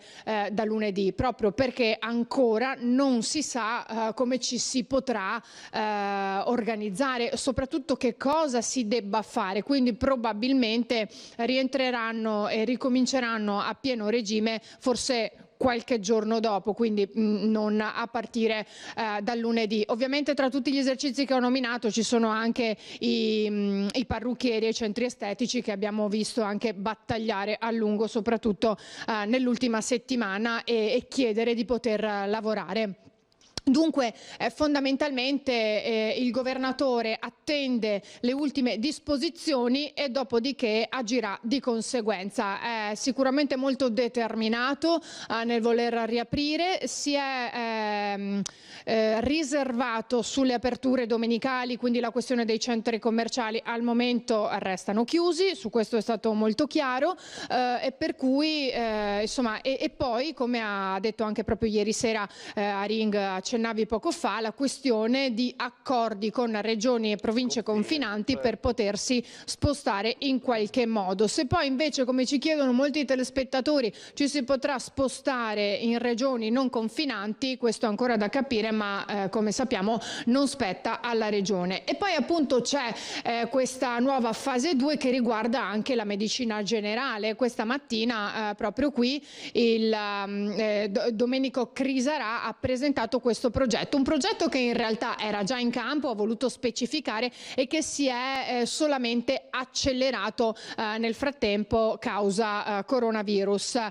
Bisogna recuperare, ha detto, l'assistenza domiciliare, proprio per questo ci hanno fatto vedere alcuni sistemi, alcuni device che si possono utilizzare per effettuare gli esami diagnostici, come per esempio l'elettrocardiogramma sui pazienti, a cui servirà semplicemente avere un cellulare, dunque abbastanza utilizzabile, maneggiabile e insomma fattibile anche per la popolazione un po' più anziana, che magari si trova in difficoltà con quello che può essere il computer, il tablet, insomma un approccio un po' più tecnologico. Allora con il cellulare può diventare un po' più semplice, anche perché lo si usa quotidianamente, ecco. Dunque tutte tutte le disposizioni, poi nello specifico le racconteremo nel corso del nostro telegiornale di stasera con un servizio ad hoc che spiegherà nello specifico in che cosa consiste questo progetto, ma che è comunque un progetto che prevede un cambiamento mano a mano della sanità. Hanno fatto anche l'esempio, una volta si ascoltava il cuore attraverso l'orecchio appoggiandosi, poi sono arrivate tutte le strumentazioni, insomma è anche un po' quella che è l'evoluzione, quindi anche i medici di base dovranno lavorare ulteriormente, migliorarsi ancora, imparare cose nuove e così anche i pazienti si dovranno adattare. Magari per qualcuno sarà un po' più difficile che per altri, però questo comunque è un processo inevitabile. Questi in sintesi i contenuti della conferenza di oggi. Le domande sono tantissime, le risposte sono ancora di più che si vogliono dare, perché sono tante le categorie che chiedono dei chiarimenti, però si chiede anche di pazientare ancora un po' perché la voglia di ripartire c'è, è tanta e quindi lo si vuole fare soprattutto in sicurezza. L'ulteriore appello che il Presidente ha fatto non si stancherà mai di farlo e non lo faremo nemmeno noi, visto che sono tanti i telespettatori che ci ascoltano e ci guardano quotidianamente, e con questo voglio anche ringraziarli a nome di tutto lo staff, a nome di tutti noi. Però fondamentale deve essere l'utilizzo della mascherina, non si deve abbassare la guardia perché è fondamentale che tutti la utilizzino proprio per tutelare se stessi ma anche gli altri e per evitare ulteriori contagi e che possa riaccadere quanto successo 2 mesi fa. Ilaria, che un protocollo tra le voci che girano è che per le spiagge, anche quelle libere nel nostro paese, vi sia la prenotazione, molte cose.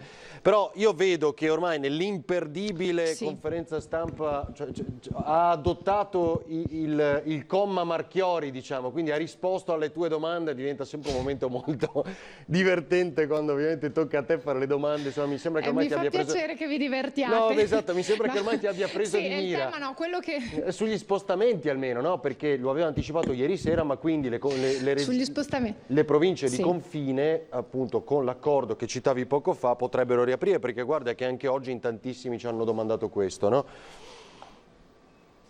Sì, infatti lo so, io quando sono qui mi faccio sistematicamente portavoce di quello che ci viene chiesto dai telespettatori proprio sugli spostamenti, proprio sulle seconde case. Questa sembra una questione che interessa moltissimo ai nostri telespettatori e ai cittadini, ovvero quella di potersi recare nelle seconde case e rimanerci. Probabilmente c'è anche la voglia di cambiare aria, di fare anche un po' di vacanza, di poter andare in quella casa dove si va sistematicamente, no? Proprio nell'abitudinarietà della famiglia, e che non si è potuto fare finora. Ecco, ci sono appunto questi accordi che si stanno delineando mano a mano tra le regioni confinanti. Sarà da capire invece per chi dovrà o vorrà recarsi in regioni non confinanti.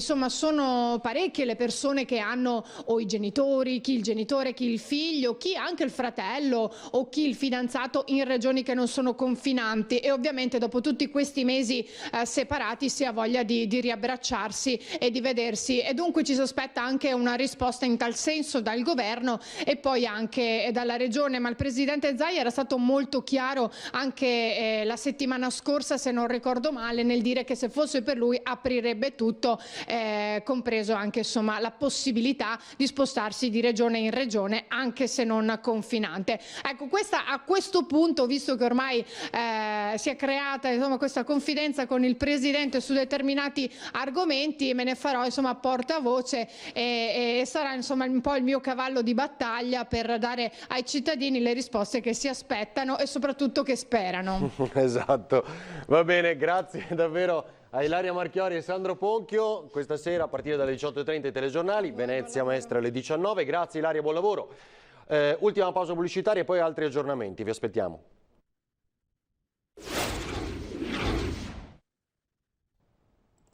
Allora, torniamo in diretta 14:32, ma per un paio di aggiornamenti come anticipato molto veloci. E a proposito di quelli che dicevamo poco fa, c'è un intervento del Presidente della Regione Liguria Giovanni Toti, che dice: sulla riapertura della mobilità interregionale il ministro Boccia ci ha detto: prendiamoci ancora una settimana prima di cominciare una valutazione, certamente non riaprirà il 18 maggio, forse il 25, più probabile il 1° giugno, cioè la possibilità di spostarsi di regione in regione.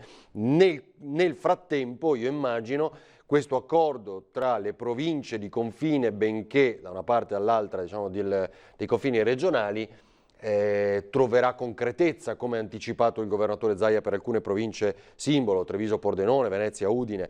Lo ha detto il governatore Toti, intervistato oggi. Il 18 maggio il governo suggerirà la riapertura del commercio al dettaglio in tutto il paese. Molte regioni, compresa la Liguria, annunceranno la riapertura di parrucchieri, estetisti e in parte anche della ristorazione. La Liguria auspico sia tra queste. Allora, a proposito, torniamo un passo indietro. Ieri sera con Davide Croce, ristoratore, e Agostino Davilli, che è invece il parrucchiere che si era incatenato, ricordate? Vediamo come hanno reagito alla buona notizia della riapertura il 18.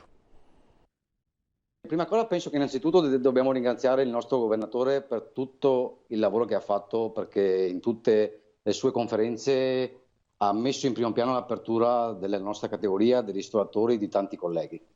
Le catene le buttiamo via sicuramente perché lunedì si riparte più carichi che mai. Aspettiamo adesso, l'unica cosa che manca, perché penso che tutta la nostra categoria sia pronta dal punto di vista delle igiene, sanità e sicurezza eccetera. Dobbiamo sicuramente avere le direttive nelle varie singole location su quanti potremo essere al lavoro, se essere in 2, in 3, in 5, certo. quello Sì. Aspettiamo adesso questi giorni per avere le direttive. Potete fare entrare due clienti alla volta, no? Avete le poltrone abbastanza distanti, come funzionerà? Cosa ha capito delle direttive? Così allora, poi chiediamo anche a Davide Croce la stessa cosa.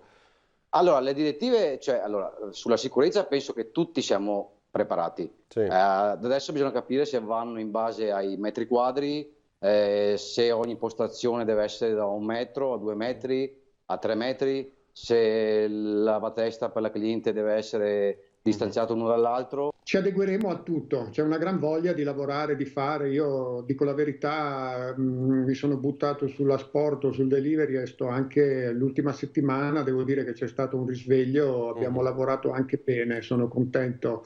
Quindi c'è da capire se conviene continuare così o se riaprire, oppure se riaprire a basso regime. Insomma, bisognerà trovare la soluzione migliore per far sì che dopo 2 mesi non ci ritroviamo che era meglio star fermi. Sì. No, beh, certo. Ecco, senta, ma in un flash, Croce, lei ha la percezione che le persone verranno, sono spaventate? Ma guardi, io sento i miei clienti, non vedono l'ora di tornare. Bisognerà capire come ritorneranno, perché se ci saranno delle condizioni, cioè la gente viene anche per vederti, per parlare, per dialogare. Insomma, ormai il ristorante, come diceva ieri sera Cipriani, non è più solo un luogo dove si mangia, ma è anche un luogo dove c'è convivialità. Bene, è tutto, ci rivediamo alle 17:30 con una nuova fascia di informazione in edizione straordinaria e poi per tutti gli aggiornamenti. Grazie e buona giornata.